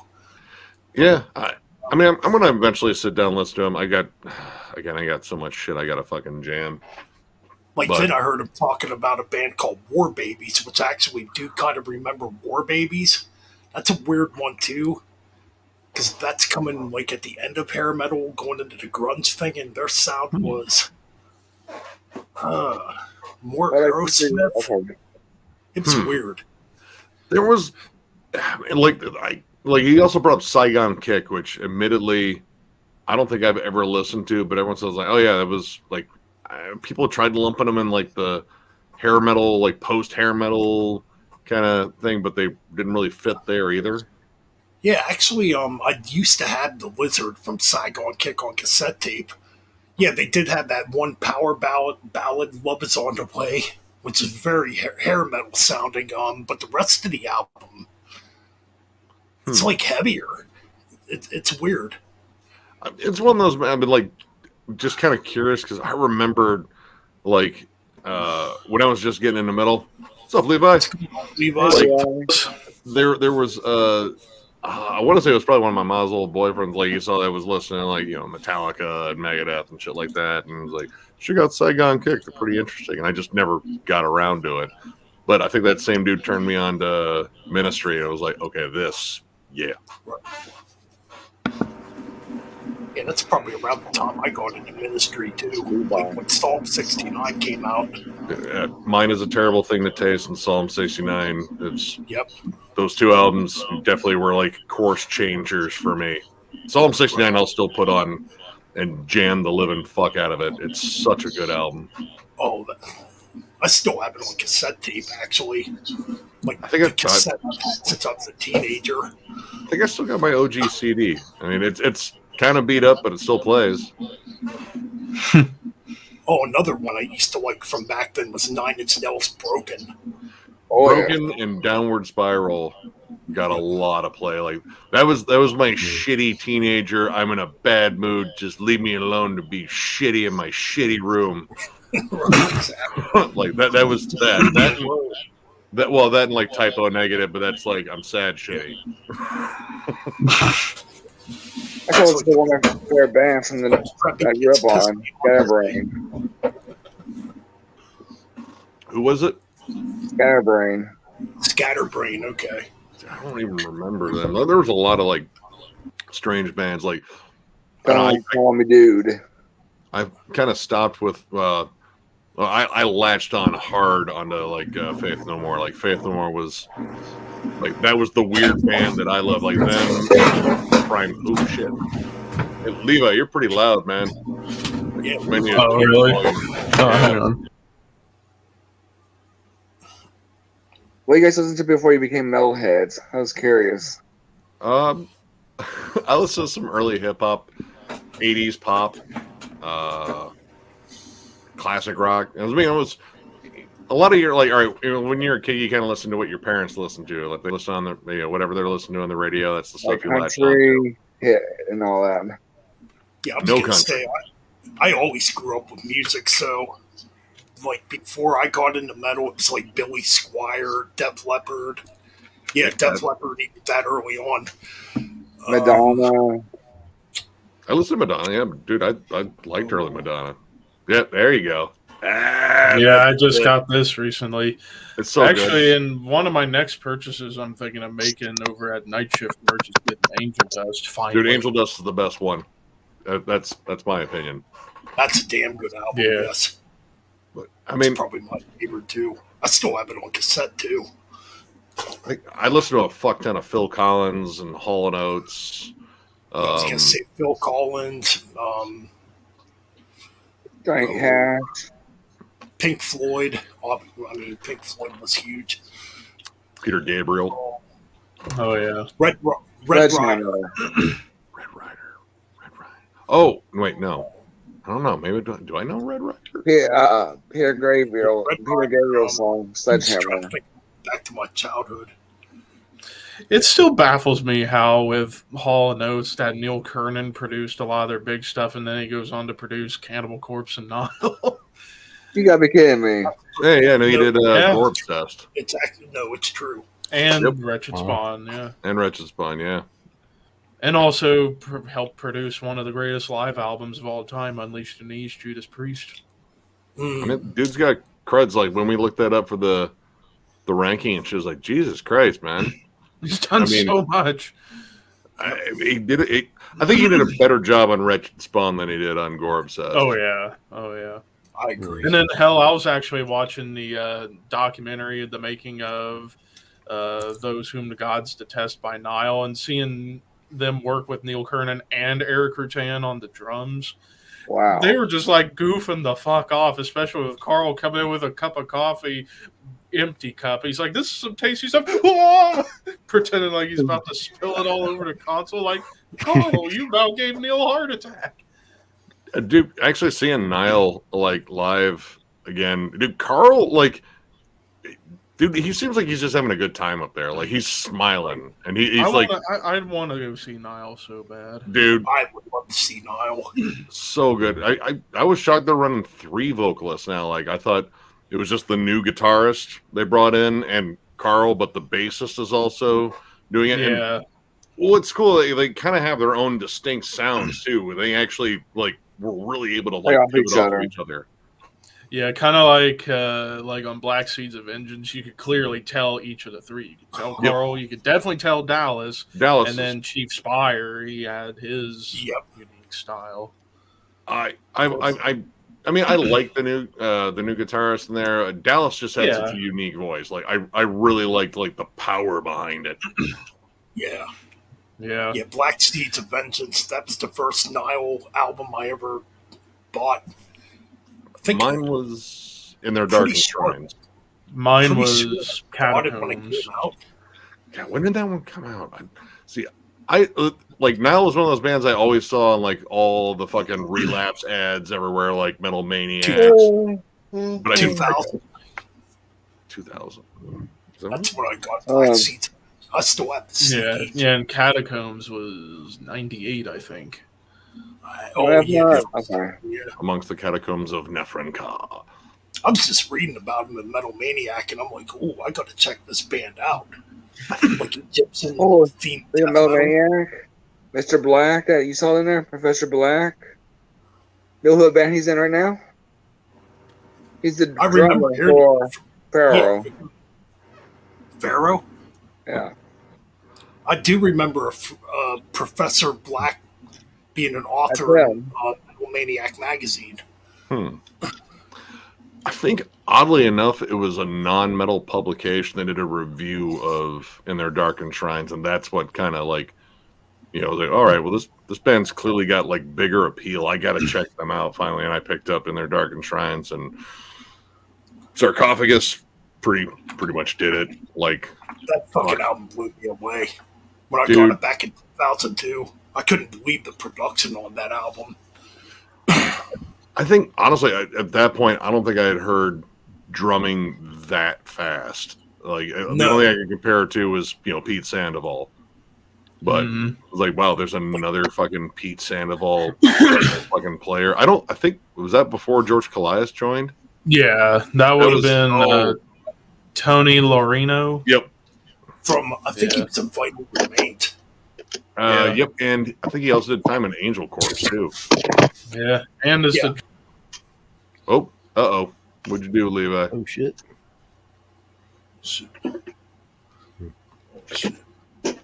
But real quick, thing about you must be double clicking too much. That's my fault. That happens because even my mouse sometimes, whenever I click it, double clicks. I'm like, you gotta be kidding me. Same. Yeah. And then who would have thought Tony would end up becoming a drum tech for Megadeth? Hey man, a paying gig is a paying gig, and I mean, you got to work with a fucking killer drummer there with Dirk. I mean, Dirk's still a fucking beast. Yeah. And what's funny, like back to Those Whom the Gods Detest, like the last 3 Nile albums, I could get really at any time, but for some reason, Those Whom the Gods Detest is kind of hard to find, and I don't know why. It's not a very old one. I mean, that was it's 13 2009. Yeah, that one. I mean, I like that one, but it was like one of those like, this is just a good Nile album. Like, you know, not like jumping off the page, but at the same time, there's no way in hell I would say this album sucks because it's Nile. Carl Sanders, he's not going to put out a shitty album, really. No. I mean, I would say Nile is one of those very in that eclectic club of not having a bad album. I can't even the weakest one, I would say, At the Gate of Sathu, just for production, and that's it. Yeah, the songs are good on there, but the production kind of. I mean, honestly, I know it has its fans, but Ithyphallic, I like the album. I think it's good, but I love Iffy Phallic. See, I think That's that one one's of my near the top. oh, but following fucking Annihilation of the Wicked, damn near impossible task. True. What's going I on, don't know, Frederick? like, I don't know, like Catacombs and Iffy Phallic were like the first ones I really got into when I was getting into Nile back in 2014, 2015 time. But now, like Darkened Shrines, that's hell. If I were to rank Nile albums, that probably would be my number one. Oh God! See, I mean, But that'd be so tough, They though. really feel old. I caught Yeah. into them back in 2000. yeah, I mean, I got that when it came out in 2002, so I'm right there with you, Ben. Yeah, I still have my original copy. It is beat the fuck up because it spent so much time in my car. Yeah, I still got my original copy of in their Darkest Shrines too. And Yeah. Black Seeds of Vengeance. Oh God, Black is so fucking good too. Like, there's so many albums in their fucking discography that could legit be a number one in a ranking, and that's, ugh, man, we'll eventually do that one. But man, I'm looking forward to it just because I get to sit around and listen to Nile. But I'm also dreading. It's like, all right, where do I go from here? I listen to them all. I mean, remember- hell. Oh, good, Levi. I was just gonna say, I mean, hell, my next album ranking I got coming up in a few weeks will be Morbid Angel. Well, you know what? Not to put at 6. By the way, gentlemen, what would Terry Funk think about what Dude, Jam and John does for rankings? If you want to reference that, by all means, I want to make sure that never dies. I still, God. we still give fucking, like, I think Mhm. the Entombed one we gave, Noonan some shit once again. Is like, man, Morbid Altars at 6, dude. And then Jesse Ventura pops in and says something. What the hell are you thinking? And Cold Lake too. Dude, yeah, And by the way, hey, Jam and John, it's a pleasure to meet you, but I've got one gripe I've got with you, young man. You ranked Altars of Madness at number 6 for Morbid Angel and Cold Lake number 2 for don't Celtic forget Cross. What the hell is wrong with you, bub? If you're gonna put Cold Lake at number 2, you might as well take a number 2 on Tom Warrior's face. if you got a copy of it, don't take a number 2 because that's probably the one that's worth the most because harder than hell to find. But yeah, there's a reason. Like, dude, Tom Warrior was not shy about why that one didn't get in the whole reissue package with all the fucking Celtics. Was like, no, that album's terrible. No one wants it. It's not my collection. And I have all the other ones, but Oh, yeah. that one. I actually got all mine before they reissued. Vanity Nemesis, I think, is a pretty good album. Like that. I just love passed that me. one so much. It's going back to the roots. I mean, it's more thrashy. Yeah, It's basically what Cold Lake should have been, and that's keep it heavy but have a little bit of accessibility to it, less Aquanet, less greased up pictures with a dude in fucking suspenders and and less hair lyrics. cheer your shirts. And he never had the voice to carry something that melodic. No, Like, I still rag on Into the Pandemonium with all the fucking vinegar strokes. Like, oh, like, dude, I don't need to hear your fuck noises, man. That's no.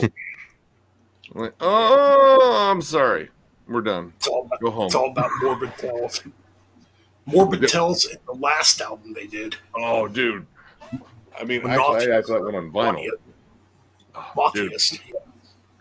Monotheist is Oh, that dude, guitar album tone so is- dope. is ridiculous. Like, it's one of the heaviest tones I've heard on any album. That then, of course, he came out with Triptychon and doubled down, but massive. And the song was Analoyum, yeah. Yeah, dude. The That album- breakdowns of that that album's just song. scary sounding too, which is like Like, I mean, he stays in this chanted I mean, it sounds evil. Like he's just saying shit in Latin. Is like, if I play this too much, I think furniture is going to start levitating in the house. But I mean, in terms of capturing it, dude, I mean, like a whole evil fucking spooky vibe. That album fucking does it. Yep.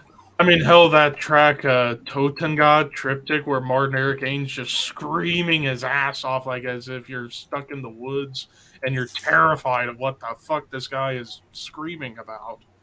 I was just leading into Synagoga Satane, that 14-minute epic. I was just going over. I finally got some Desolate Shrine.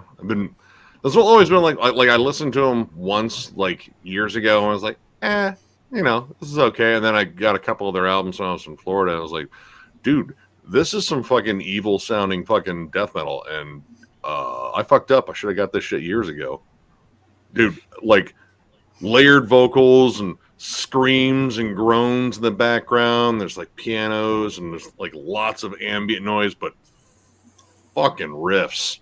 Jesus. I mean, speaking of Triptychon, I've actually been trying to find a version of the debut that also has the Shatter EP. See, I bought the Shatter EP separate. But I mean, I got it. It's good. It's a good EP. I don't know. I can't say whether like the first or the second Triptychon album more. Apparently, they're supposed to be working on something new. Please, I've been dying for one since Milana Chasmata 8 years ago. God, I can't believe 8 years. What the fuck? Well, Nick, how's your mom doing? Oh, she's doing good. It was just a twist. Like, she sprained her ankle because, she's got a pity that is very bouncy and excitable, and someone apparently like walked by the fucking house and she fucking heard it and took off, and it kind of knocked my mom off her feet and she twisted her ankle, and she held off on going to the hospital, but it started swelling up. I was like, all right, I just want to make sure it's not broken. So called me up, took her there, and they just gave her like an air splint and some fucking Tylenol, and yeah, no, there's no breaks, so it's just a sprain. Stay off of it and keep it elevated. And saw her today. It's less swollen. She's walking around more comfortably. It's good to hear, man. Yeah, just mild inconvenience, but of course, like ran over there just because I just make sure Miles all right. Because my mom was worried about her. I told my mom about what happened. It was. I mean, my mom called me like there wasn't like a lot of concern in her voice. It was just like, I'm sorry to be calling you this late. I was like, my instincts were, what happened? And she was already kind of laughing. I was like, the dog, I love her, but she got me. My dad had his knee surgery done finally back in 2020. Both knees replacements. He did. He was running while it was still grinding against it. The bones were grinding against each other. Oh yeah, no, that's my mom's knee. She's had one knee replaced, and I mean the other one's probably going to happen eventually. Like she's trying to put off surgery, but it's bone on bone. The cartilage is worn out. She said, God, my mom has had a lot of surgeries, like multiple knee surgeries, multiple foot surgeries, elbow surgeries. She has a fucking like a steel cage around her fucking spine. Like right around the neck, like just inserted in there. God, she's bionic. Like she has a card that she has to carry. It shows like, the knee's fucking cybernetic or whatever. She's kind of like Hulk Hogan now. Dude, yeah, that's the thing about getting older, man. The warranty's up on some of the parts. They start wearing out, The body does break down. Yeah. I have arthritis since my stroke. Yeah, I mean, honestly, that's just something you battle with age anyway. Like I know Jammin' John has like, issues with his hand, like it's kind of the start of arthritis. Yeah. Well, it's like oh, good. Oh no, I was gonna say it's just the shit from wear and tear. Like you fucking work on this fucking body the entire time you're here, man, it's gonna eventually, start, getting rough. Right. Yeah, My it's like mom- earlier. Sorry. It's like earlier in the stream. Well, probably about 45 minutes ago before you joined. I started getting really bad cramps in my broken leg, Oops. and I'm like, guys, I gotta get off camera for a minute because it's really fucking hurting. You know.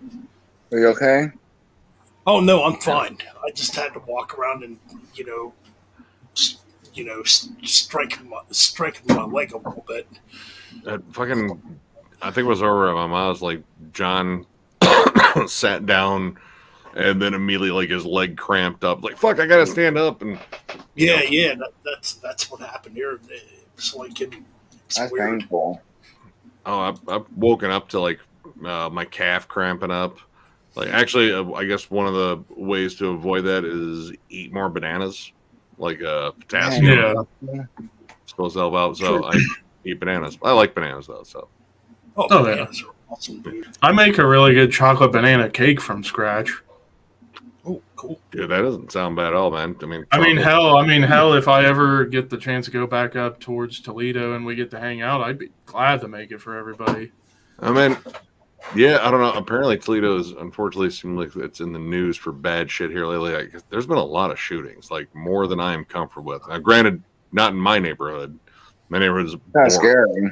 But yeah, well, I mean, it's the south end, which is the closest end to my neighborhood. So it's like, you just keep that shit over there. But I was gonna say we're kind of getting stuff like that around here where I live at. I mean, I think it's like around 10th Street, which I live on 7th Street. There's been shootings over there. It's like, I hope to God that shit don't come around here. usually that stuff is like Yeah. mostly on the east side, like the east side of Toledo. Like, like we don't talk about the east side very often. Like that's just like it's just the other side of the mommy. And yeah, like if you're ever in this area and you ask them, like, hey, where you live, and they say God's country, they live in the east side of Toledo, and don't follow them to where they're going. Where I Yeah. live. Like, Sorry. like And, earlier, sorry. like earlier Right there. today. No, earlier today when I was getting ready to go see my mother for Mother's Day, I'm sitting downstairs with the dogs, and I hear my neighbors out there yelling. And the one neighbor's like, "Hey, you're on my sidewalk. I pay taxes on the sidewalk." What the And fuck? one dude's like, "Fuck you" or something. I'm like, "Oh shit, something's gonna go down here." It's like, thank goodness nothing actually did go down, but it's like, damn.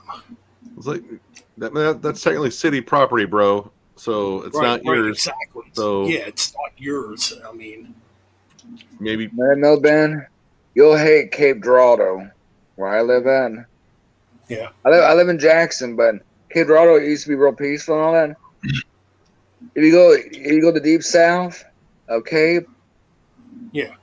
you better make sure you keep your eye out for everyone because they can rob you like in 5 minutes. Oh, fuck that. Shootings and everything. that's the east side. No, thank you. We had a bit of an issue with meth here for a while. Not as bad as Akron, but Oh God, I was just about to say, like where I live, really, there's no shootings at all. It's mostly drug-related shit. dude. Fuck that too.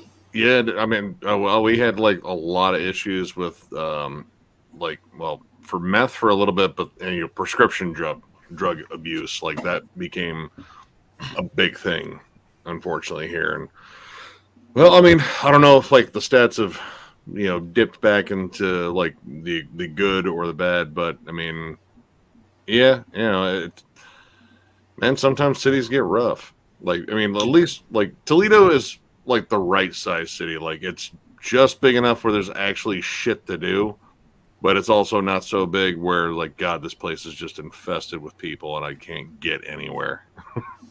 Right. Like I could not live in like New York or Chicago. Like I'm not suited for that.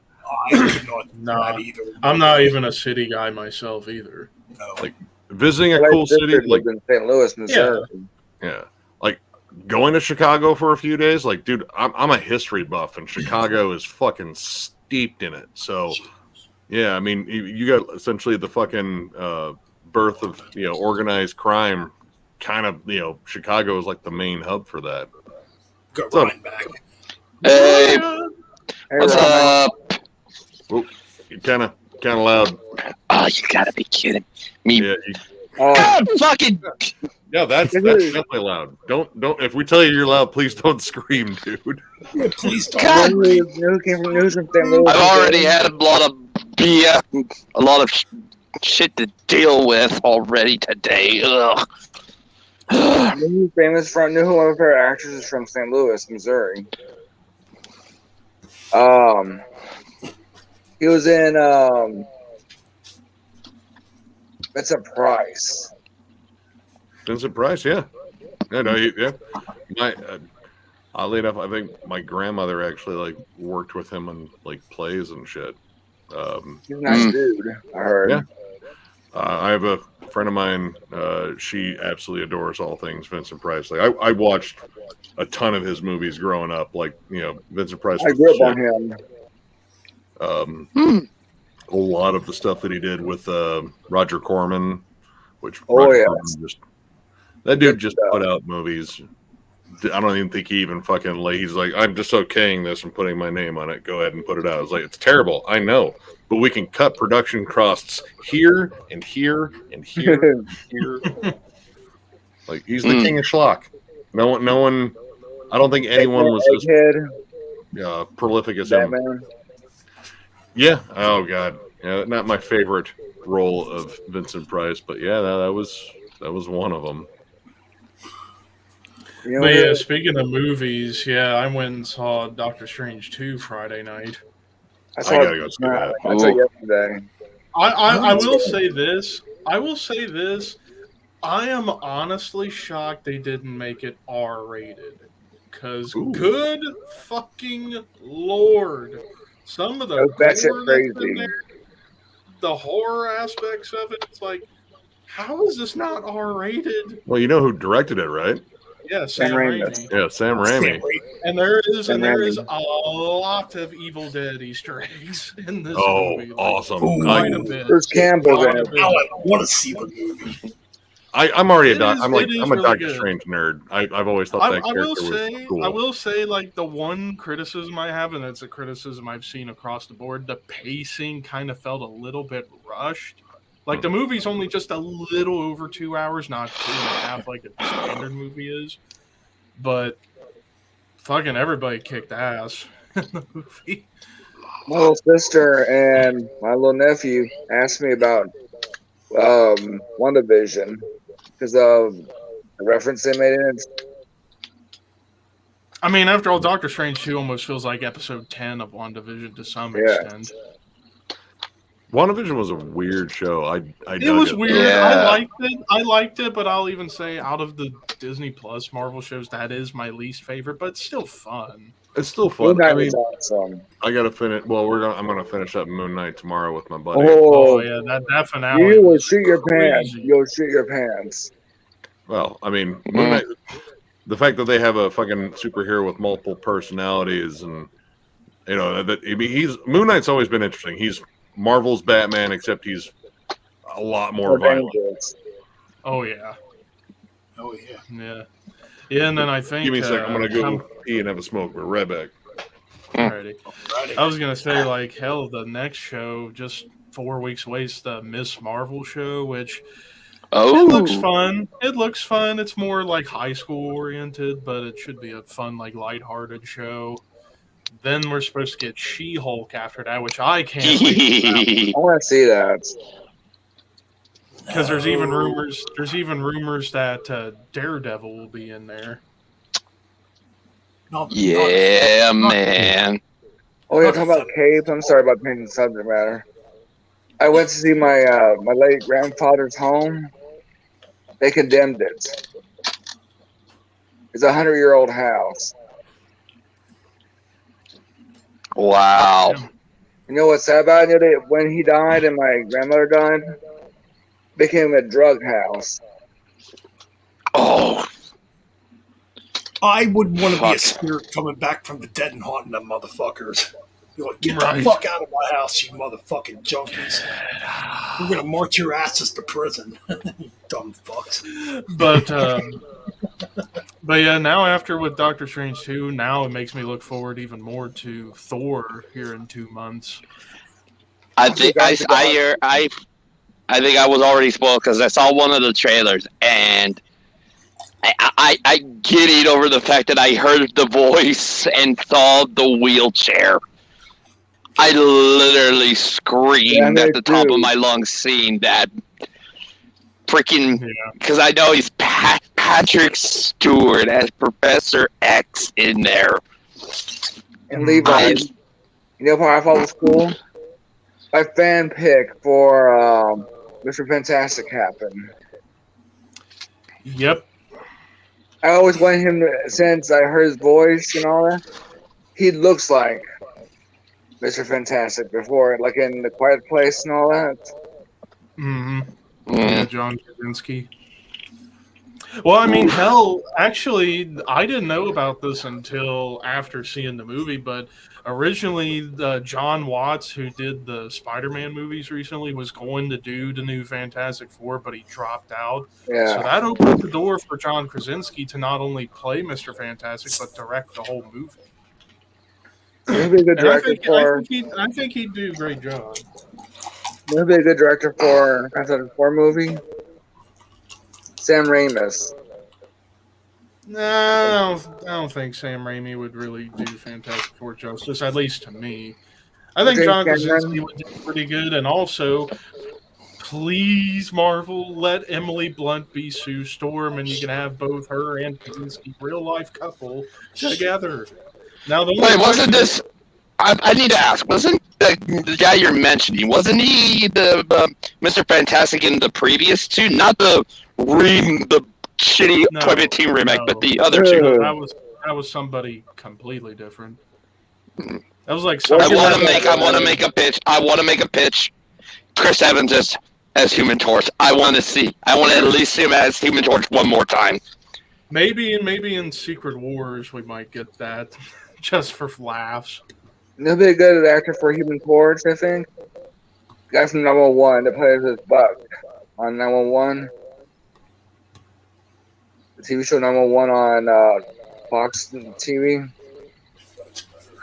Look at 911.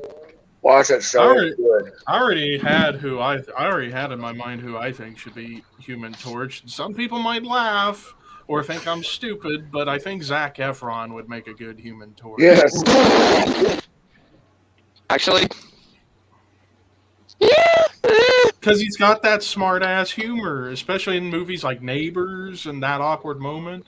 Ironically, with Miles Teller, who was Mr. Fantastic in that shitty version, and Michael B. Jordan.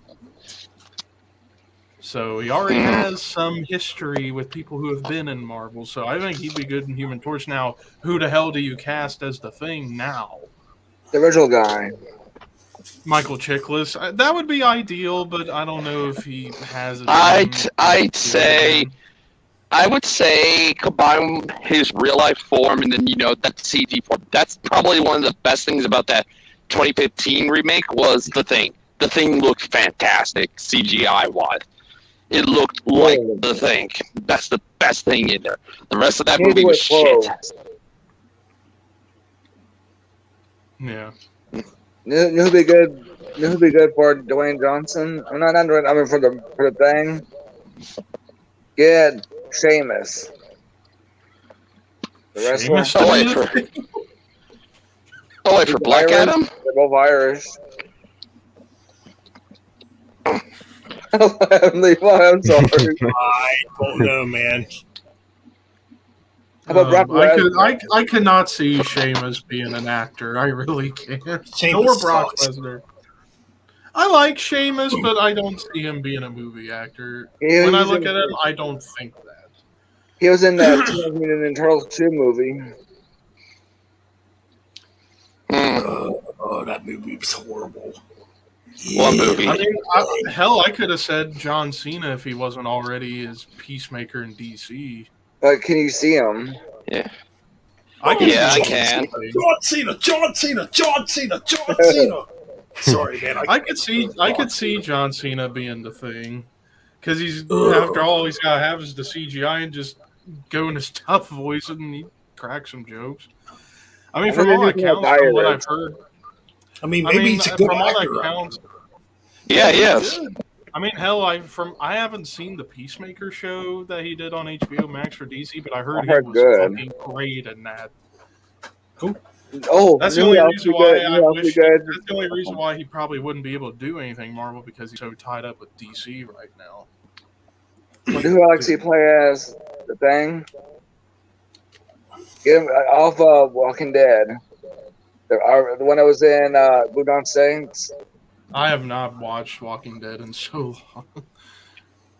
I think the last episode I watched gave was up the after last the first episode season. with Rick. But you know what I'm talking about, the guy from Boondock Saints. He was I in. wouldn't You know who that is. know who would make a good Wolverine? Did they bring him over? Let's get someone from. Hugh Jackman. I wish they could get Hugh Jackman to play Wolverine forever, because He's I retired. literally cannot see anybody else.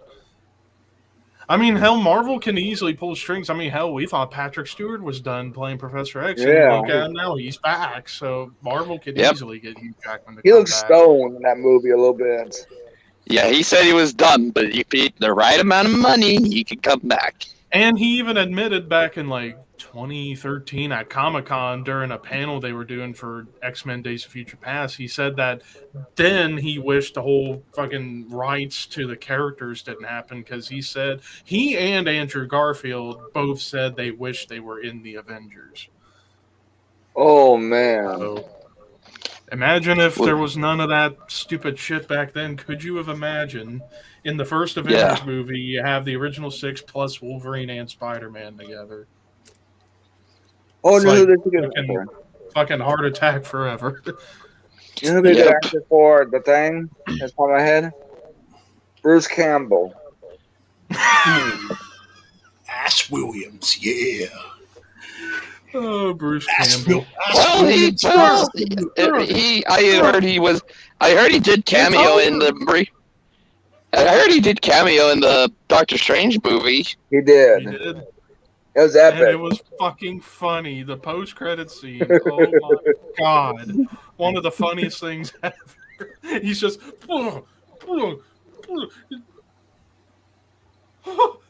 It's all over. Camera cuts. Are you saw what? Are you going to see the new Avatar movie when it comes out? I hated that movie. I'm like, no.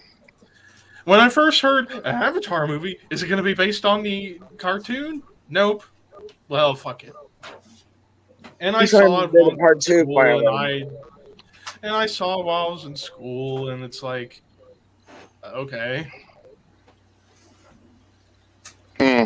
When I saw Doctor Strange yesterday, they showed a trailer for the new Avatar movie, Secrets of Oh, Water, or makes it's called. Makes It was sense. badass. Since that's now technically a Disney franchise now. Oh no! Well, No. because remember Disney bought Fox at the end of 20. Which also means, well, technically that also means they own. There are some other Marvel characters. They own Deadpool. I believe they own the X-Men. They own Fantastic Four. They own everything except Spider-Man. No, Yep. you know what else Disney owns now? They're Disney shared owns it? with Sony, so Rocky Horror Picture Show. Disney now owns Rocky Horror Picture Show.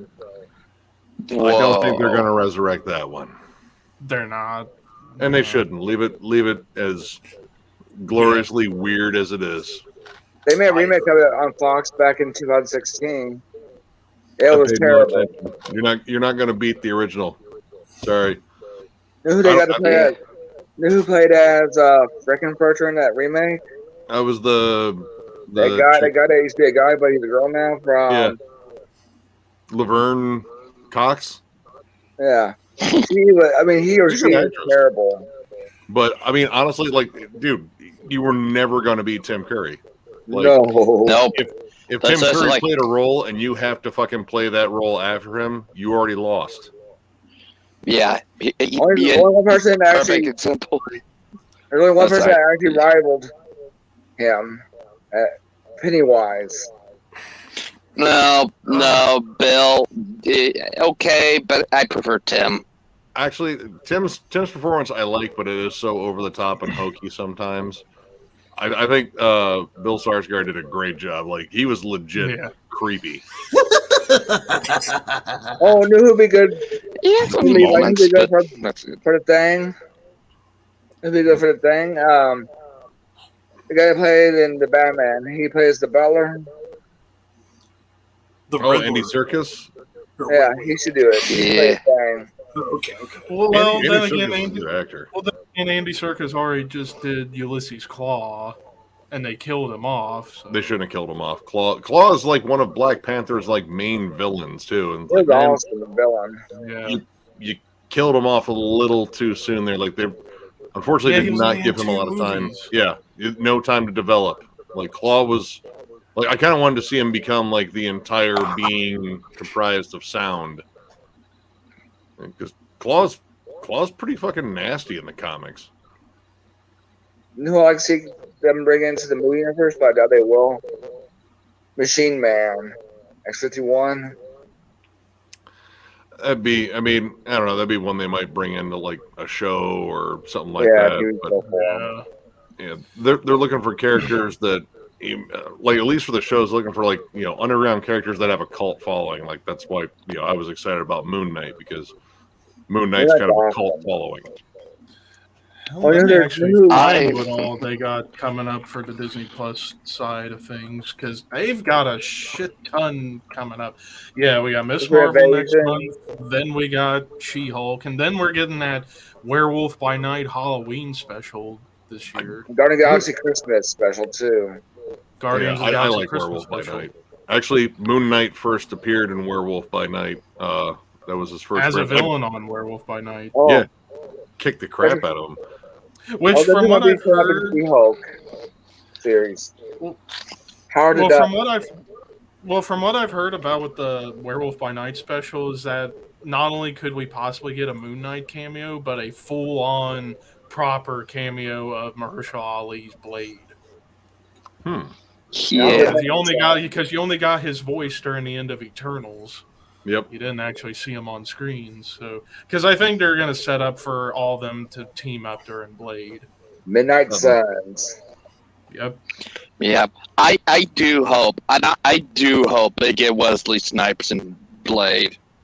I would- think he'll just be like a creative consultant. I don't really Yeah. see him being on screen. Either that, or it might be, you know, he could take the place of what his mentor was and mentor this guy. He becomes the new Blade. Yeah, Like, he'll still if be the it's same some- Blade. Well, actually, hey, I'm gonna dip out because I definitely want to keep catching up on all this shit I gotta listen to.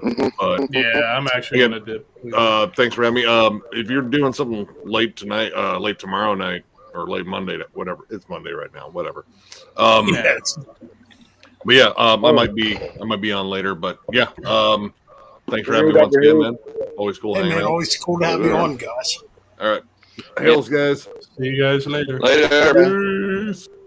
They Take care, announced guys. the new Doctor Who. And then there was 4. All right. Yeah. You watch Doctor Who?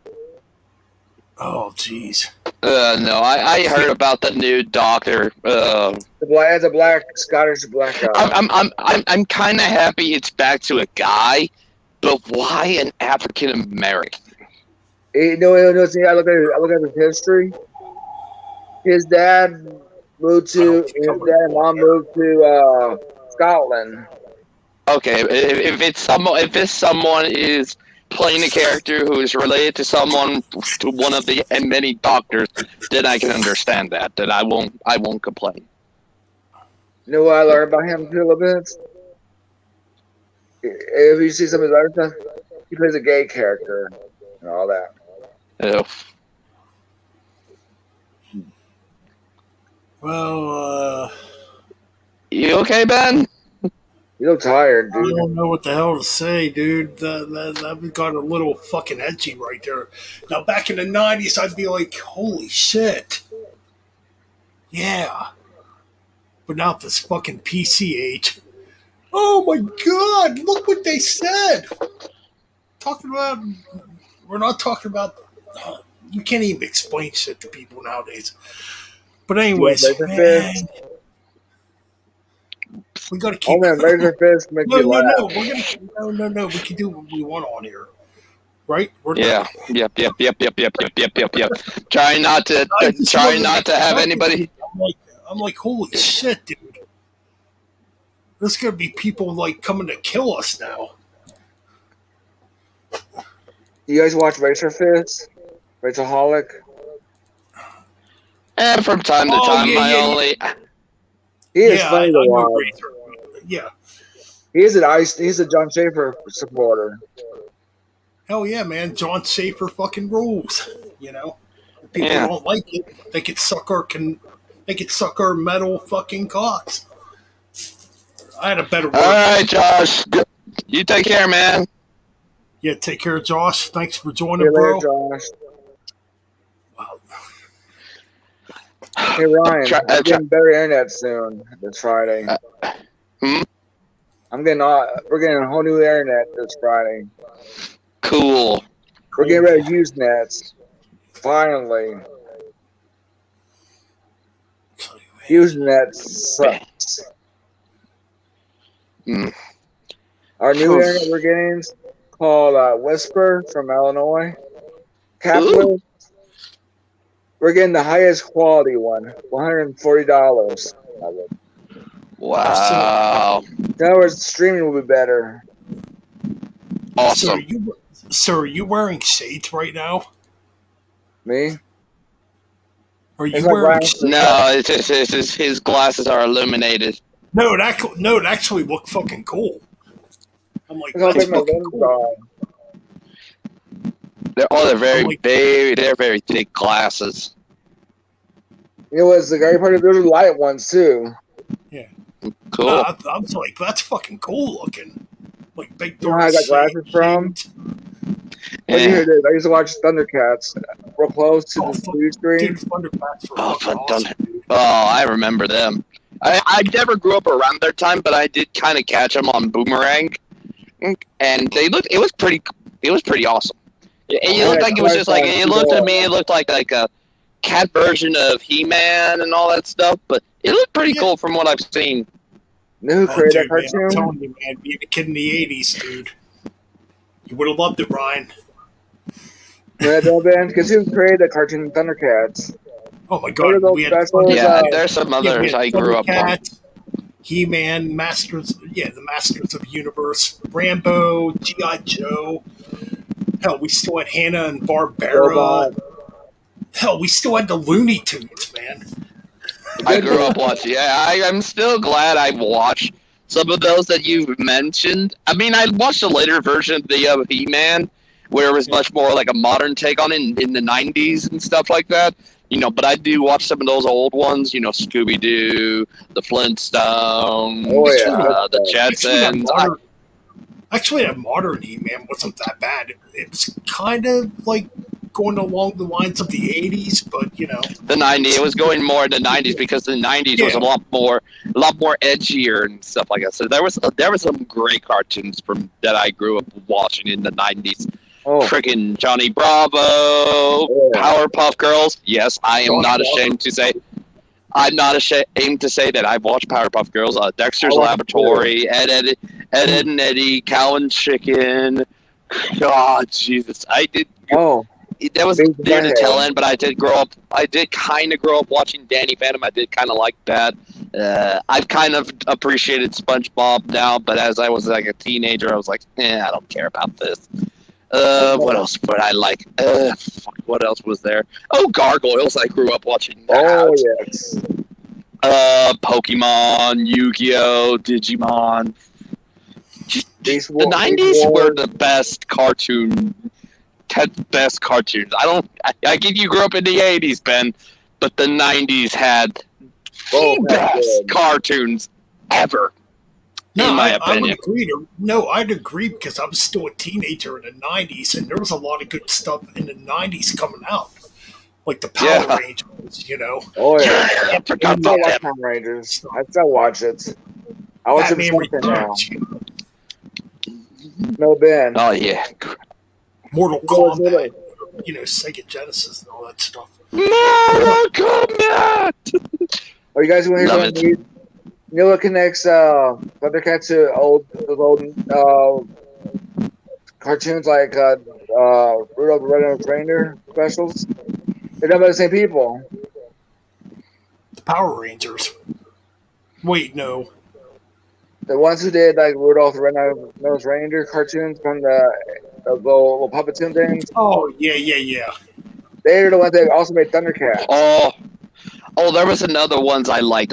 Grim Adventures of Billy and Mandy, Courage the Cowardly Dog. Man. Courage was a weird show, but so damn Based on a true good. story. Dude, the fucking '90s were cool, man. Yeah, I mean, I get you grew up with some of those others. Oh, Batman the Animated Series. Boom. It's fucking Batman badass. Beyond. Kevin Conroy, Mark Hamill. Come on, that's legendary, man. Oh, and then there's on the Batman news, and you get one of the best voice actors for Joker. Mark Hamill. You know what's interesting? Before they got Mark Hamill, knew who the original pick was? Mr. Tim Freeze. Curry. Oh, Tim, really? You know what happened? You know what? They did a test run with him. He sounded too much like Pennywise. What's up, Frederick? We're talking about the '90s now. Hey, Frederick. God, those. We may not have had good metal. No good This is metal. going to be a 24-hour stream. No, it's not going to be a 24-hour stream. No. Yeah, music in the 90s, depending on who you ask, metal music in the 90s, not so fun. Cartoons in the 90s, fuck yeah. Yeah, Like, Yeah, man. You still had good stuff. Even sitcoms in the '90s were fucking cool. yeah, oh, yes. Like Family Matters, Seinfeld, Family Matters, Full House, all that stuff. Married with Children, Oh, yes. Al Bundy. Christine Applegate, come sit on Metal Ben's lap. I don't give a fuck if you're 50 years old or not. I like the Anthrax episode of Married with Yeah, Children. bro, you could kind of throw in The Simpsons. The real Um, old school Simpsons are the best. King of the Hill, that was like late. Beavis and Butthead. Yes. Headbangers Ball, man. Oh, yeah. Metalocalypse. Oh yeah, metal related. Metalocalypse was awesome. Hell yeah. And hell, some of the anime shows. Dragon Ball Z, baby. Enough Or, said. hey Ryan, you ever watch an anime called Round the One Half? No. You know what's neat about it? This father and son, they fall in this cursed spring. The son turns into a girl when she gets splashed with hot water. While his dad gets turned into a panda bear. Wow. I never heard of that. Look on on YouTube. Look at Robin One Half. There's a character on there called Yokosai. Because he does? He steals women's underwear. This little old man. He says, "What a haul! He's a little old man. He looks like he makes Family Guy's old man, Herbert the pervert, look innocent. Herbert the Pervert. God damn, I haven't heard that for. Oh, that's from Family Guy. That Family Guy. Fuck that guy. I hate him. I hate Herbert the Pervert from Family Guy. It's scary looking. He I tried watching, thinks he says, well, I don't know why they chose to make a character like that. Like, what the fuck? Well, no, we came up with that back in the '90s, like me and a couple friends of ours. But it wasn't Herbert the Pervert. We had a friend called Everett. So, so we came up with Herbert the Pervert. Oh, You dude, guys this watch was way Goldbergs? back in the '96. You guys watching the Goldbergs yet? I don't like the Goldbergs much. I think it's You know too. what they did on that wedding episode that must be real special for the daughter? You know what they did? They fired the guy who plays the dad. Or he left the show during the filming. They did a CGI of him. They need someone else that had the same body build like him. They CGI his head over it. It is creepy as fuck. Damn. I don't know. I just don't. I can't get into like what's out today. Yeah. Gotta remember, I'm gonna be 60 Buck years old. Rogers. I'm just kidding. Yeah, you're not gonna be 60. You're in your 40s. No, I'll be 44 though. I'll be 43. I'll be 32. October. I'll be 40. I'll be 43. Not 43. I'll be 32 this year. We're all old at this point. They'll be alive and being in the grave. 21. 21. What's about special about 21? It's the age you can legally drink. 21 for life. Nope. Don't try and be like my mom, where she always says that she's 29. It's bullshit. I hate it.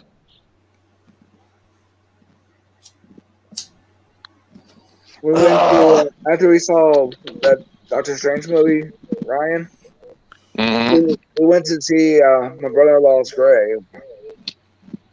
Oh, wow.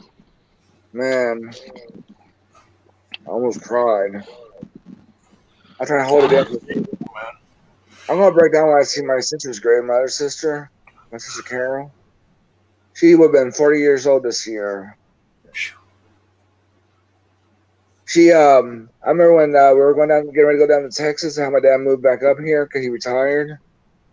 We got a call from my brother-in-law, Les, that Carol died.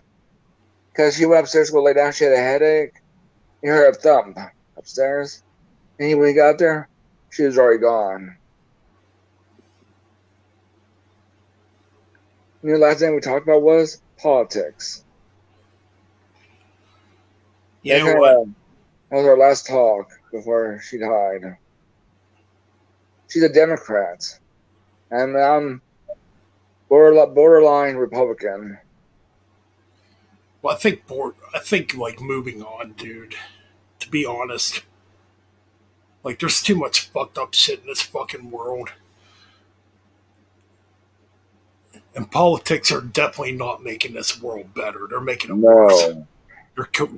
They're causing all this division, all this hatred. That's why they're getting. It's like yeah, me. I don't. Here's the thing about that.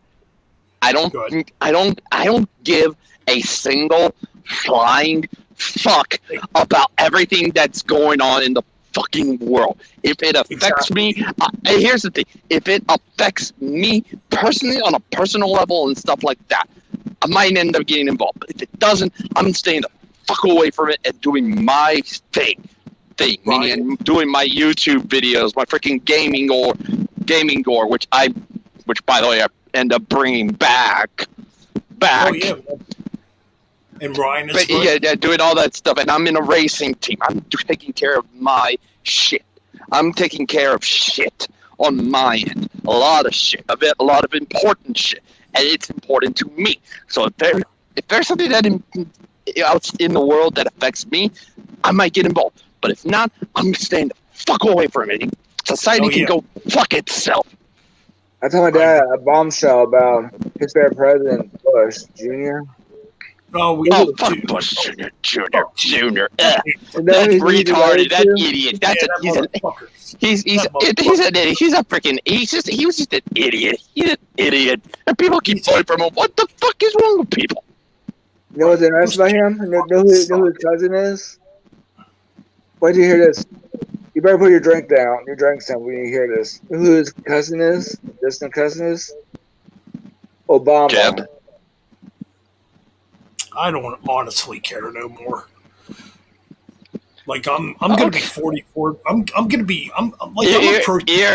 approaching my mid 40s. Like, dude, I don't care no more. I'm in my early 30s. You know, and we all are at ages where we don't give a fuck. We're old guys who want to talk about the old days of when it was once good. It's like our childhood was good. It only got worse from there.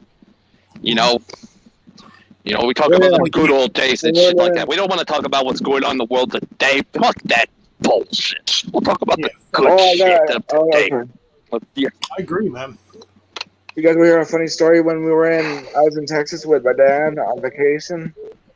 Mm-hmm. We waited at Whataburger while his friend Gary had to go do a doctor's appointment. It felt like a nursing home in there. All old people were there, like people in their 90s and 80s were at.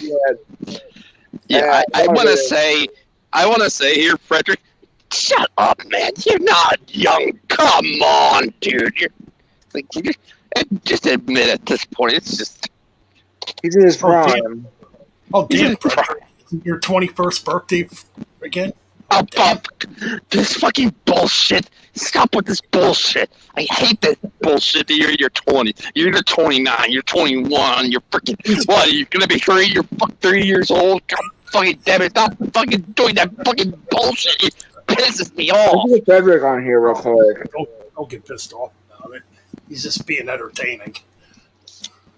I do get pissed off about it. Because when mom says, I've had to deal with it. Mom says, I'm 29. I'm 29 again. I'm like, can you drop this motherfucking bullshit? You're in your goddamn 50s, Mom. Just admit you're getting old. We're all getting old. I'm not going to hide my age. He's just fucking about, dude. It's just yeah, I get that, but it's just like, after hearing my mom say I'm 29 again, I'm like, it gets to me. It's like, You know what's on May 1st was my youngest nephew's birthday. He's 10 years old. That was my dad. That's my dad's birthday as well. I think my nephew's 56. He's 56? No. Is it 56? He was born in 60. He was born in 1966. My dad's 73. Oh, no. He's still working. You know what's sad? My dad is 56. My dad's 56. Hey, Ryan. You know what sucks? You know how you can tell when my dad's home? He watches the news and bitches at the TV.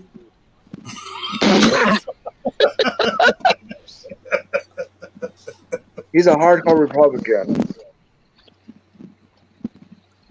Wait. I don't care no more. It's like, whatever. I don't vote anymore. I don't do that bullshit. I'm like, people want to vote, they can go and vote. I'm staying home and I'm staying here and I'm worrying about my own shit. I don't want to vote anymore. The last time I voted was in 2012, and I regret it, and I have not voted since. It's like why let these politician cocksuckers stress you out and make you want to have a stroke and a heart attack? Yeah, but I'm like, they should be the ones having strokes and heart attacks and dying because they're so goddamn old and don't know what the fuck they're doing. So fuck them. Yeah, here's what I mean, like. Yeah, to all those, I don't fucking vote. I don't vote anymore. I'm fucking done with the voting. It's just not worth it at this point. I'm just not worrying about voting anymore. Just listen to music, like Frederick said.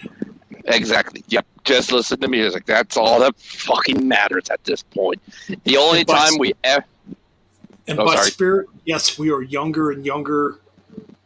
Once we let the bullshit go. Yes, we got to keep on being younger and younger. Let the music flow. Let those videos flow. Music's timeless. Kick ass. No, Ben. Yep. My nephew, the elder one, you see sometimes that town. My nephew Talon. No, he's gonna be this December. Yeah. 13.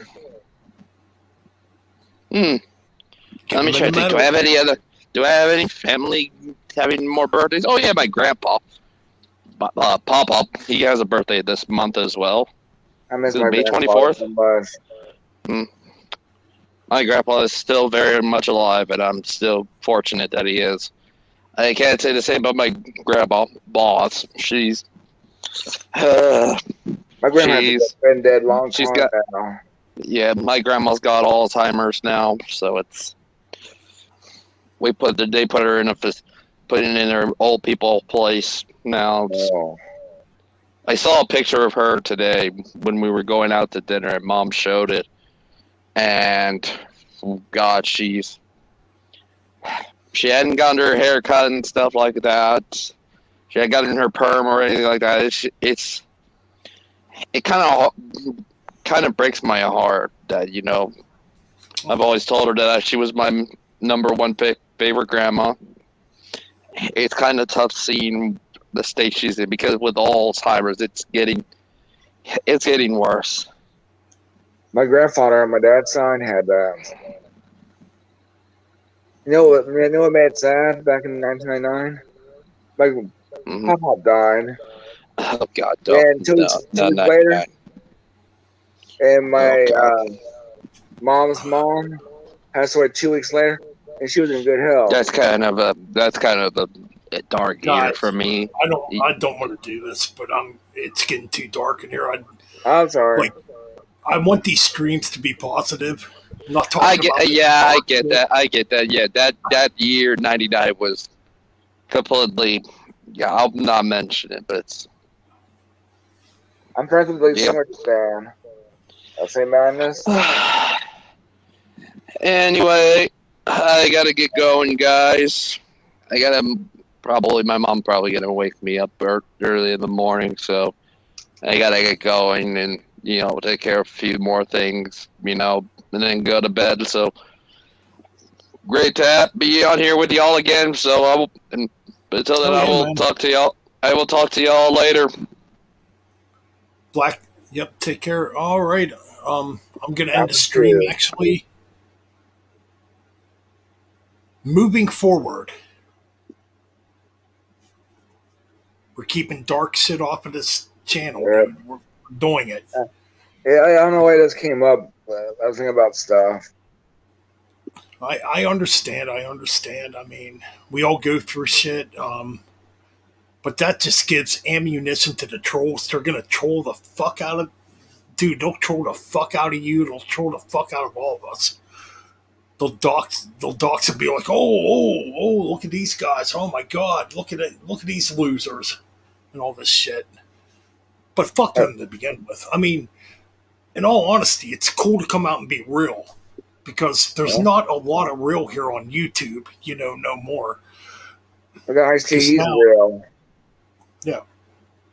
But man, I'm gonna beat Ice-T a while back. Yeah, but man, I definitely want a more positive vibe on the channel to grow it and not.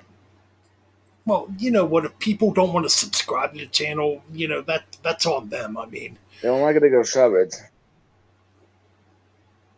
it's like, man, the realest channel. I don't even have to say about the realest things on the channel. Or like in YouTube in general, you know what it is, but you people continue to sub these channels that are fake, phony, plastic.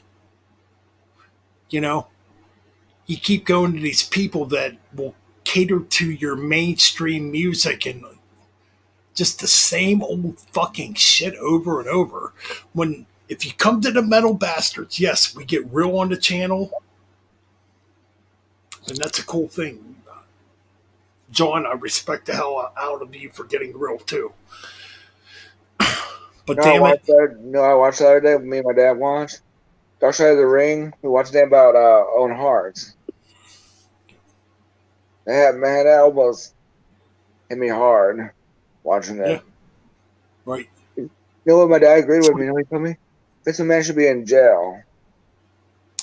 I agree. I totally agree. The lost art here on YouTube is real channels getting fucking support. Getting You watch subscribers. you watch Jim Cornette. Dark music. Yeah, we could do a dark music episode.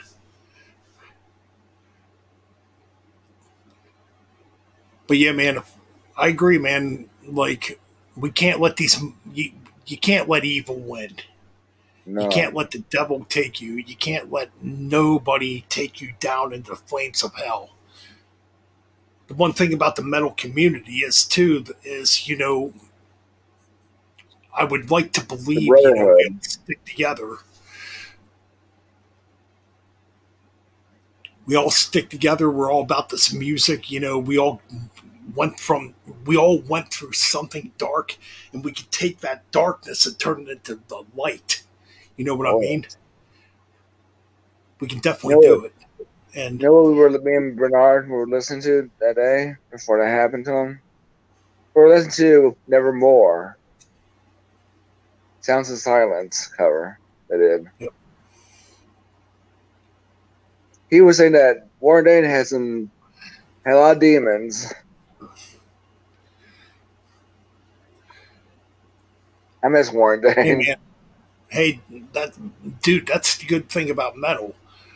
And the thing about metal is it doesn't necessarily mean you're evil as a human No, being.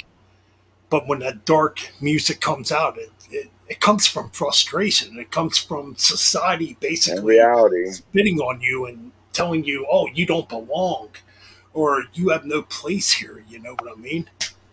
It's like that music, it speaks to you. Like when I listen to I Surf a lot, it heals me. Yep. It's like these fucking people that are in the Matrix are so lost. So lost on reality, so lost on real people. Fight the power, like Frederick says. Fight the fucking power. That's what we're gonna do here on the Metal Bastards podcast channel. Fight the fucking power, because if you don't fight that fucking power, you're gonna lay down. You're gonna be like, I don't want to get up, but you want to wake up and be like, fuck you, double fuck you, eat my asshole, like the fucking shit in my toilet or choke on the shit in my toilet and be like, you know what? We're taking over Hey, Frederick. and we're going to have fun doing it. If you don't like it, we don't give one flying fuck. That's it for tonight. It's been fun. Keep it metal. Hell, man, let's build this motherfucker.